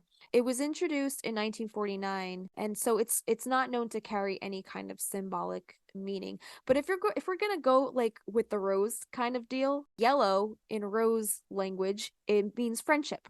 Like you give yellow roses to somebody when you want it to symbolize friendship. So I would just go with that. I really love going for like a light purple. I'm in the light purple club. Yeah, same. Lilacs originated in Eastern Europe and Asia and were brought over to America by colonists in the 17th century. Although they weren't native to the United States, they quickly became popular with Americans. Lilacs were an early presidential favorite. Both George Washington and Thomas Jefferson grew these shrubs in their gardens, and lilacs were grown in America's first botanical gardens. And then lastly, lilacs are relics of old homesteads. Lilacs are known for their hardy nature and long lives. Many lilac shrubs live to be more than 100 years old. Because of their lifespan, they often survive longer than the home of the gardener that planted them. So if you're on a country road and see a few seemingly random lilac bushes, there was most likely a house or farm there in the last century. And if you don't have them in your garden already, give lilacs a try. Not only will they come back year after year, but they will also give you a show for the senses with colorful blooms and sweet scents. There's a lot to love about lilacs, and knowing their history shows just how special these plants are. Very nice. I have a song. It's called The Lilac Bush and the Apple Tree. Ooh. And I'm trying to find out who sings it, but it's basically they're the only things like left standing after the family has moved away and all of nature has grown up in throughout the house. It's sung just a cappella. It's really pretty. Oh. It's by Kate Wolf. Yeah, we'll add it to, if it's on Spotify, we'll add it to the playlist. Let me add to playlist. Okay. Yeah, it's a really sad song. It's fun to harmonize too, but it's like really sad because they're the only thing that's left. But they like stand the test of time. Exactly. So we're going to talk about a little bit of Greek mythology. And I had heard this story first on the Witch Pajamature Hour. So there are a few sources. Everybody's kind of got a different, storyline for this origination of the lilac. So is this a Greek myth? It is a Greek myth. So the word Syringa vulgaris is the Greek word for lilac. In this myth, Syringa was actually a beautiful wood nymph, and she's got the va-va-voom going on, and that attracted the lusty little god Pan, who had the hots for her and was like, "Can I have your number?" And one day, Pan sees Syringa and starts furiously chasing after her. He wants that strange, but Syringa wasn't having any of it, and she said, "Fuck it, I gotta do something." So she's tired of running, and she quickly transforms herself into a lilac bush to hide from him. When Pan finally caught up to her, couldn't find her, looking around, resolved that she was gone. He was like, "Syringa!" And she was just like, tee-hee-hee-hee. And her little leafy fragrant self was like, phew. But before Pan decided to leave, he cuts a few of the reedy branches from the lilac bush that she had turned herself into. And from them, he fashions his first pan pipes. And then he fucked off to who knows where. But because those lilac little branches are kind of hollow on the inside, right? All right, yeah. So again, the scientific name for the lilac is the Syringa vulgaris, which derives from the Greek word syrinx, which means pipe. Oh, wow. That is adorable. I love a good Greek myth. I absolutely love this story. Credit to the Waba girls for finding this one first, and that's where I first heard it. I'm going to link a source if you want to see other interpretations. There are a couple others, but I just thought that was the cutest thing. Syringa! I'm just like picturing Pee Wee Herman, like, Syringa! I'm picturing like Marlon Brando. Stella! Right, yeah. I wanted to start off with that one. I thought it was so cute. But that is cute. Did you know that they were traditionally used as funeral flowers in Eastern Europe? Yep, they were placed in caskets of the deceased, and it's believed that their strong perfume of the flowers was used to mask the scent of death before modern funerary practices changed the custom. I could see that. Yeah. Lilacs have been a part of some pretty strange superstitions associated with them through different parts of the world. Like in Great Britain, it was considered bad luck to bring lilac blooms into the home. I say fuck it to that because I love lilacs in a vase. They look really nice. They smell really nice. Well, apparently the Owens said fuck it too because they had them in a vase right on their windowsill. Yeah.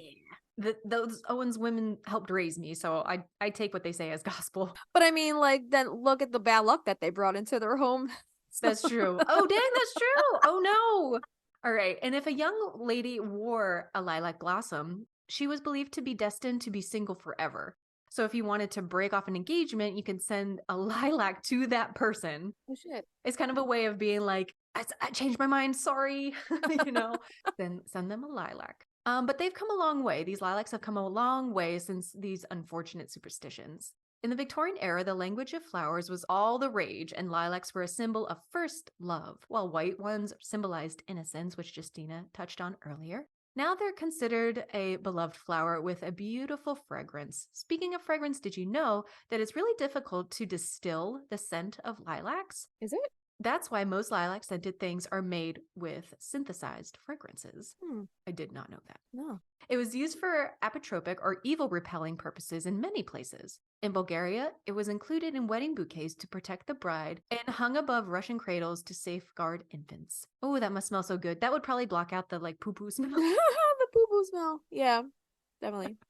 In New England, lilacs were planted to keep evil away from properties or used to drive out ghosts. It didn't work for Jimmy. Did not work for Jimmy. And get this, so lilacs aren't just pretty to look at or smell. The leaves have an astringent property and were used as a face wash, while an infusion taken internally was used as a dewormer. Plus, the flowers can even produce a green dye, which we talked about earlier. Oh. And the twigs produce an orange dye. Isn't that nifty? That is nifty. So that is from Dave's Garden, written by Melody Rose. A little bit from greenmanmeadows.com. So Vincent van Gogh and Claude Monet were inspired by the colors and appearance of lilacs. They included the flowers in several paintings, such as Lilac Bush, 1889, Van Gogh, Lilacs, Grey Weather, 1872 by Monet, and Lilacs in Sun, 1872 by Monet. In the Victorian era, Widows wore lilac blossoms on their lapels, just as Justina said. This served as a reminder of their love and the shortness of life. Lilac is considered the traditional flower for the 8th anniversary, and this means it's a suitable gift as well. The Celtics regarded the lilac as magical due to their incredibly intoxicating fragrance. In the United States, the lilac is, oh, that's cute. And we talked about it being New Hampshire's flower earlier, and it represents the hardiness, the hardy nature of its people. It's so cute. Cute. Very cute. Okay, so all that red stuff is from the same source. All right. So that's all from greenmanmeadows.com? Yes. Okie doke. All right, so we're going to get into some magical correspondences for you guys. The following is also from greenmanmeadows.com, but I'm also going to kind of compare it to my Scott Cunningham's Encyclopedia of Magical Herbs right here. A lot of the stuff is the same. The only thing I see different are the powers that it's used for. Okay. Actually, no, wait, I see something in here too that looks kind of similar. So the other names for the lilac is pipe tree, reed tree, or common lilac. The scientific name is Syringa vulgaris. The gender is feminine. The planet is Venus. Deities are Artemis, Pan, Gaia, Hades, Persephone, Hera, and Hestia, which are, I guess, the white flowers only that are represented by those gods and goddesses. The powers are used for expansion, growth, protection, life and death, the spirit world. Interesting. There it is. Life and death in the spirit world connection there. Love and psychic ability. It is used for love spells, protection spells, exorcisms, aromatherapy, beauty magic, body care, magical or otherwise. It's used for different crafts and recipes like facial toner, tea, honey, ice cream, syrup. You can use the wood to make wands, runes, staves. You can plant them as a garden and home boundary. They can be used for incense, dessert garnish, and the magical virtues are renewal, apotropic, warding, banishing, death, and mourning. And then in the Scott Cunningham book, it says that the magical uses, the lilac drives away evil where it is planted or strewn, which is why I'm guessing that people use it as a home boundary. I love it. It just amazes me how fucking smart we are sometimes. We're like, it seems like it's connected with death and life and transition. Boom, there it is. Boom, there you go. And it says in New England, lilacs were originally planted to keep evil away from the property, and the flowers, when fresh, can be placed in a haunted house to help clear it. Oh, Yeah. okay. Yeah, so Huh. so there you go. Oh. So this little bit of lore is from Anna Franklin, hearthwitch.wordpress.com, and we'll link this below. But Anna says, the sweet scent drifting across the evening air in the garden tells me that my lilacs are starting to bloom. A brief gift, as they only flower for 2 or 3 weeks. It is a very short bloom span, which sucks because they're so beautiful.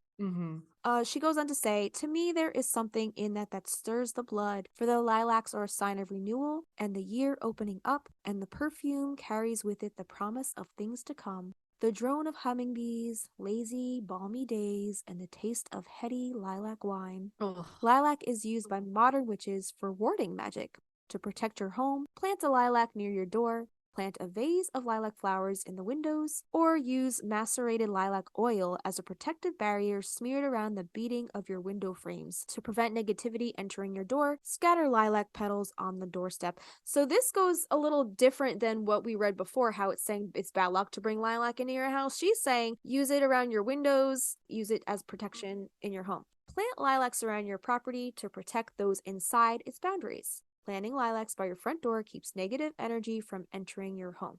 Okay, so this is going back to greenmanmeadows.com. Bringing cuttings into your home is supposed to help banish negative energy and spirits. Except for some superstitions in certain parts of the UK, it was felt that white lilacs were too close to death and were very unlucky, unless it was a 5-petaled white flower, which were considered extra lucky. Like a pentagram. Yeah, or a 4-leaf clover. Although it doesn't have the 5 points, it still represents luck all the same. Lilacs were commonly placed inside coffins to cover the smell of death, much like gladiolas and other funeral flowers, which I guess they switched over to other kinds of flowers in today's society. Probably because the other flowers had like a longer growing season. You know what I mean? Yeah, lilacs are like here and then they're not, so it's kind of hard to... If you want lilacs at your funeral, you better die at early spring. Exactly. You'll get those fresh cuttings. Yeah. So yeah. So hanging lilac branches over a newborn's crib was said to encourage them in growth, knowledge, and wisdom, especially in Russia.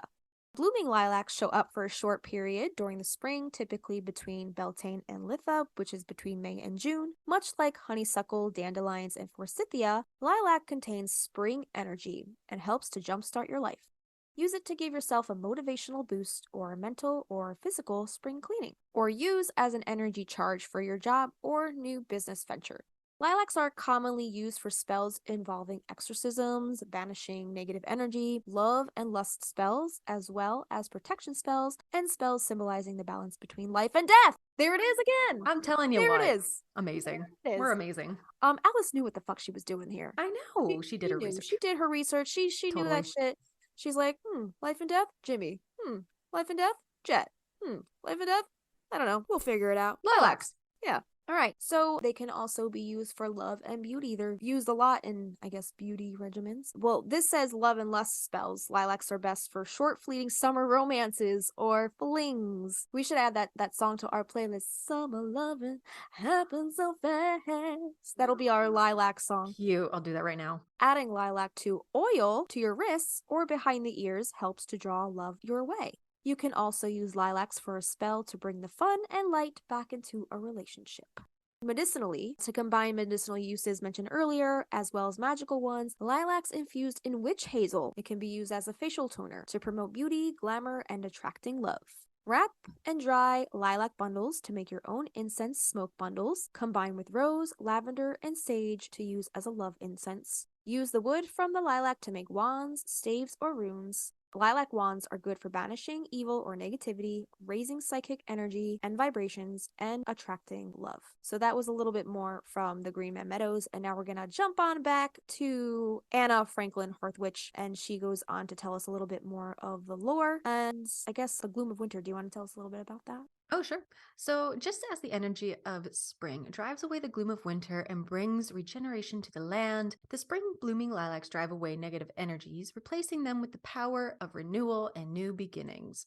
When you're trying to shake off situations and feelings that drag you down or hold you back, the energy of lilac can help. Take lilac flower essence or a cup of lilac tea to unblock stuck energies and shake off your hibernation and move into new growth and self-realization. Oh, lilac tea? Yes, ma'am. There are a number of ways you can use lilac in spell work and ritual depending on the purpose or intent. So you can try a few of these to get started. You can blend some lilac oil. Start with about a cup of dried flowers. Freshly picked ones can go rancid if you use them in an oil. So place the dried flowers in a large jar, cover with a neutral carrier oil like grapeseed, sunflower, or jojoba oil, and place a lid on the jar. Allow the blend to infuse for 6 to 8 weeks. Once it's done, strain out the flowers and use the oil in protection magic or love spells. This is also what you can put around your door or windows. If you have a lilac bush on your property, harvest a branch to use as a wand. Lilac wood is fairly dense and solid and lends itself nicely to wands and other magical tools such as staves and runes. Lilac blossoms are natural astringents. They dry things out. Place a cup or two of slightly wilted flowers in a jar and fill with witch hazel, which also is very astringent.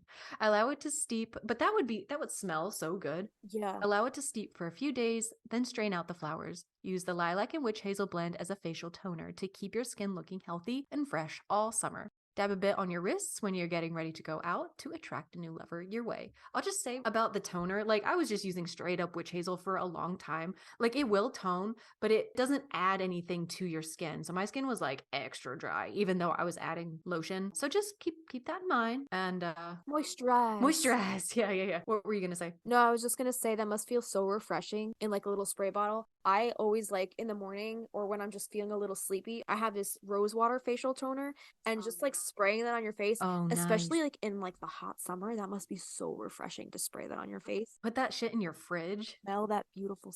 Oh God, it smells amazing. Yeah. So this kind of goes along with what you were saying earlier, like a fling. So like I've heard that lilac is good if you're looking for like a little strange, like a little short term thing. It's no long term Annie. This gives me Donna from Mamma Mia vibes, living her best life in Greece, hanging out with the boys. So lilac is giving me that for sure. And like if that's what you're into, keeping things light and carefree and no strings, lilac's what you're looking for. So this brings us to a little bit of a lilac flirtation spell. This is from the magickitchen.com. This is going to be patchouli incense, get those sexy vibes going. Heyo. A red candle for passion, and some lilac water. Gather some lilacs, let them steep in some water, I guess hot water, and then add it to a spray bottle.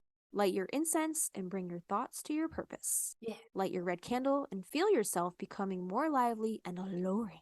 See yourself surrounded by fun, flirty company and making yourself attractive to those you seek.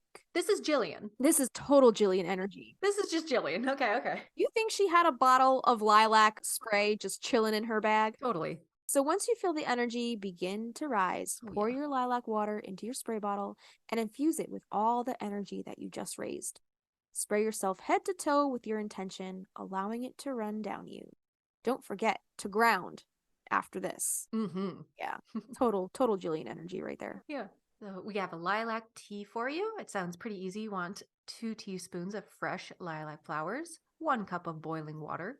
Just pour the water over the flowers, let it infuse for 15 minutes, strain and drink. You can add a little honey if you want, and it makes a really good after-dinner digestive aid. Sounds lovely. It does. So macerated lilac oils. What is macerated? Do you know what that means? I did not even know how to pronounce that. I gotta be honest. Let's see. Especially with reference to food, it means to soften or become softened by soaking in a liquid. What is macerated oil? Macerated oils are vegetable oils to which other matter such as herbs has been added. Okay. All right. Commercially available macerated oils include all of these and others. Herbalists and aromatherapists use not only these pure macerated oils, but blends of these oils as well, and may macerate virtually any known herb. So it's basically any kind of carrier oil with herbs added right to it. Okay. All right, so for a macerated lilac oil, pack a glass jar with lilac flowers. It doesn't say whether they should be fresh or dried. I think I would go with dried because it said it would spoil right with the fresh. Right. Okay. All right, so it says cover with vegetable oil or sunflower oil. You can use an olive oil, basically any kind of carrier. Leave to infuse for 2 to 3 weeks, shaking daily. Strain into a clean bottle, and you can make the scent stronger by infusing the oil a second, third, or even a fourth time. You can use it as a facial, body, or hair oil, or to any of your homemade bath or skin recipes that call for a carrier oil. Can you imagine how amazing that must smell? That would be luxurious. Sounds awesome. Yeah, right. There's also a lilac flower essence. So gather a few mature flowers, float them on the surface of 150 milliliters of spring water in a bowl, and leave in the sun for 3 to 4 hours. Make sure that they are not shadowed in any way. So, like full sun, we're talking. Remove the flowers, pour the water into a bottle, and top up with 150 milliliters of brandy or vodka to preserve. This is your mother essence. To make up your flower essences for use, put 7 drops from this into a 10 milliliter dropper bottle and top that up with brandy or vodka. This is your dosage bottle.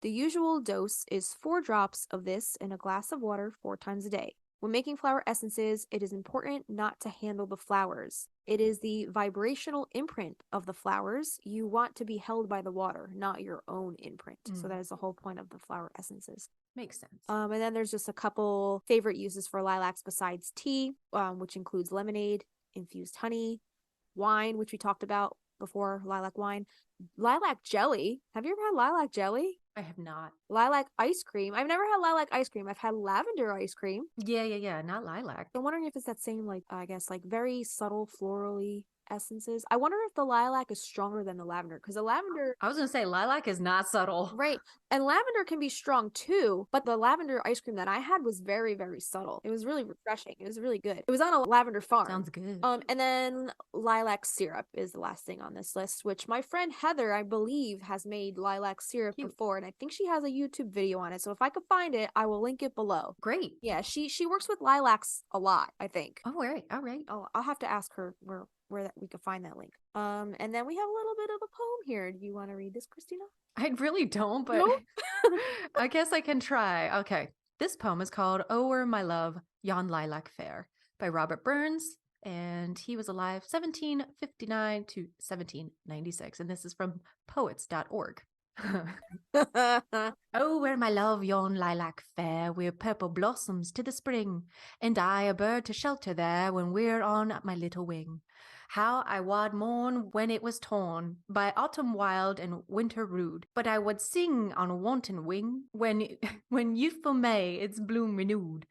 Oh, Gin, my love, where yon red rose, roses! There you go! Yon red rose that grows upon the castle wall, and I myself drew into your bonny breast to fa.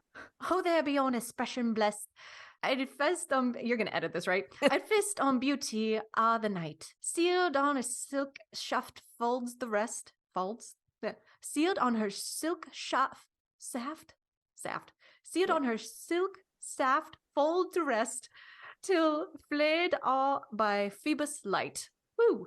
Beautiful. Wow. Threw in that curveball there with the roses. That was pretty cool. Good old Robert Burns. Right. That was beautiful. See, so I guess lilac and rose, they're just are they the Sagittarius and Gemini of the garden world? Could be. They're sister flowers. They must be. Could be. Yeah. All right.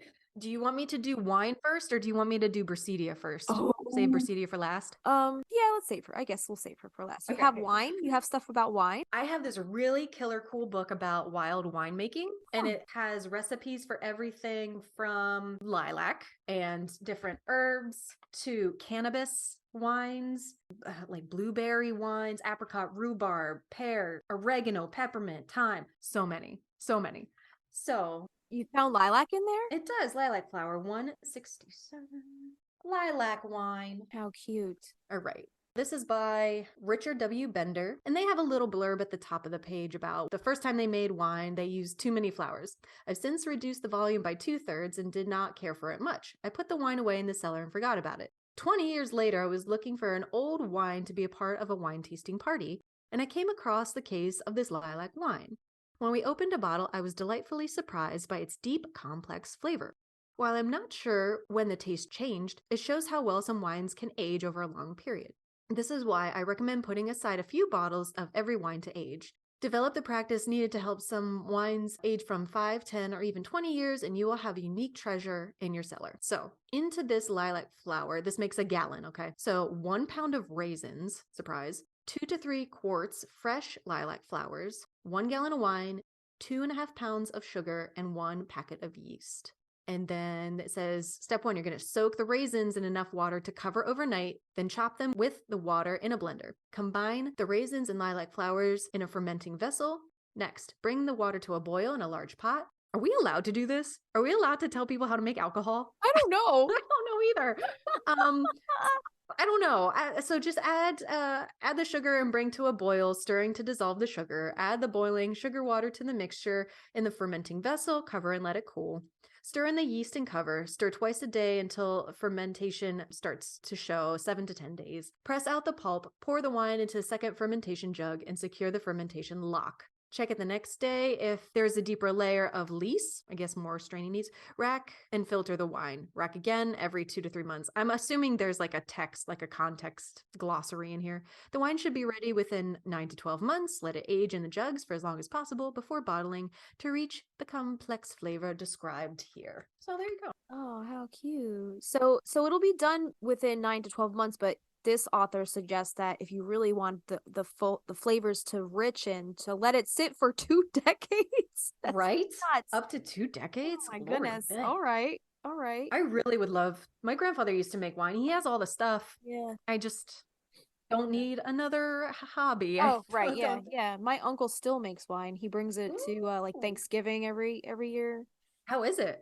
It's very strong. Let's just Is say, it grape or what is it? yeah, pretty sure grapes. Let's just say that we were calling my aunt Fifi Uncle Fina. Cute. Yeah, very strong wine. Okay. You should set some aside next year. Like just swipe some for when we can actually like meet. I was asking him if I could buy a bottle off of him. Oh, does he sell it? Like he sell like No, but like, just for his troubles, just for making the wine. I'll be like, Oh, hey, yeah. hey. That's nice of you. Let me know if you do. I'll slip you some Venmo. All right. And then to wrap it up, unless you have more, we have Brasidia Ryan. I do not have more, but Okay. I'm sure we will retouch on the lilac a little bit when we get to our rose episode because they are so intertwined, it seems. Yes. All right. So this is the Ultimate Dictionary of Dream Language by Brasidia Ryan. So if you dream of lilacs, you will be invited to an event within 3 days that you do not want to miss. Make sure you mark this on your calendar because during this time period, you will have so many other events occurring, you may overlook this one. You will reap major benefits by being present at this event. Good luck is with you. Connected to luck. Oh, How about that? I wonder what event that might be. An exorcism. An exorcism. Oh my god. So yeah, beautiful flower, beautiful uses. It just smells amazing. And I can't wait till they bloom here. I really can't. We got maybe a few months left. But Oh, I can't wait. Lilac season. and enjoy their lifespan when they're here because they come and they go so quickly. Mm-hmm. Spring, I feel like is, I guess all seasons. I don't know. Winter here seems to last for fucking ever. Mm-hmm. I wish fall and spring were a little longer, Mm-hmm. you know? Just like life. So fleeting. And summers seem to lag too. Like winters and summers feel like forever, but fall and spring are so fleeting. And Yeah, I I feel like believe I that. wish they were just last a little bit longer, you know? Yeah, I do. Yeah.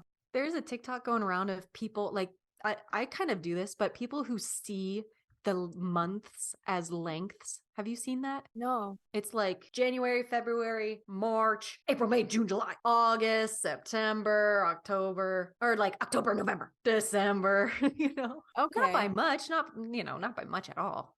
Yeah. Yeah. Some months Yes. just feel so much longer. Like, and I know some months are actually longer than others, but some just feel like some do seem to lag. All right. We got a lot of fun stuff coming up for the spring. I think that's all we have for you guys today, though. That's it. But we do have some socials for you. So if you guys want to check us out on the Instagram, you can check us out at Magnolia Street Podcast. We're on Patreon, patreon.com/Magnolia Street Podcast. We have tiers ranging from $1 to $15. The $1, you get shout out. Patreon shout out. You get to vote in our Patreon only polls where you get to help us decide what episode we should talk about. You get Kristina's beautiful calendars that she makes, just kind of mapping out the month ahead, showing you what episodes are coming up. We have a patron perspective. If y'all have input, you see something coming up and you're like, oh, I have a story about that, feel free to tell us. Yeah, so you can get into that patron perspective thread on our Discord by joining our $5 tier. And with the $5 tier, you also get our Facebook community access, and you'll get one Facebook Live a month.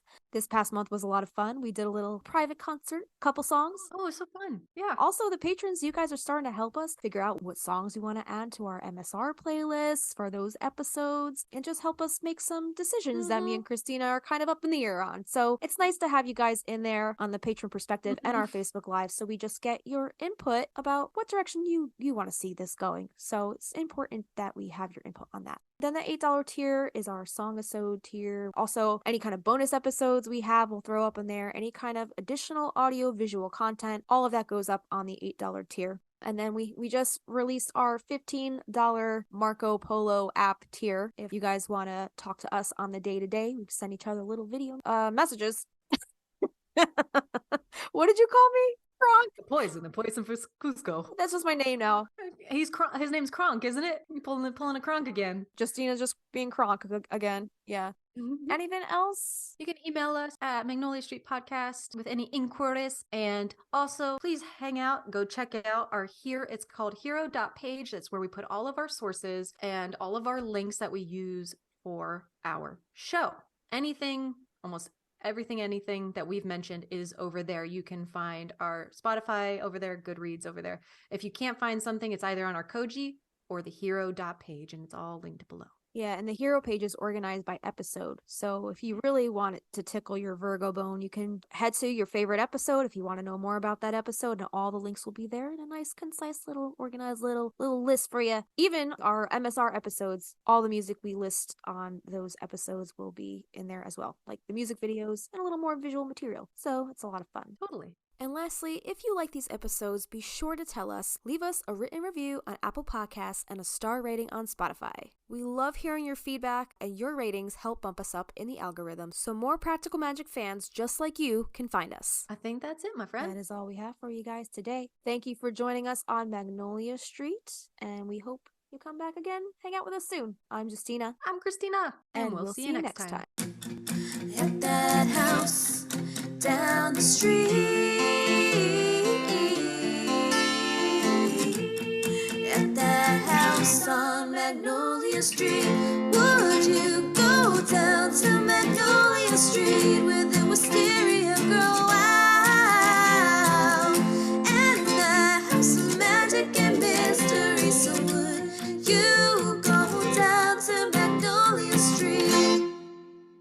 I had to go and change my shirt. Oh my god, that's I was sweating You're so soaked. It's like you did a full-on workout while you were telling that story. killed it.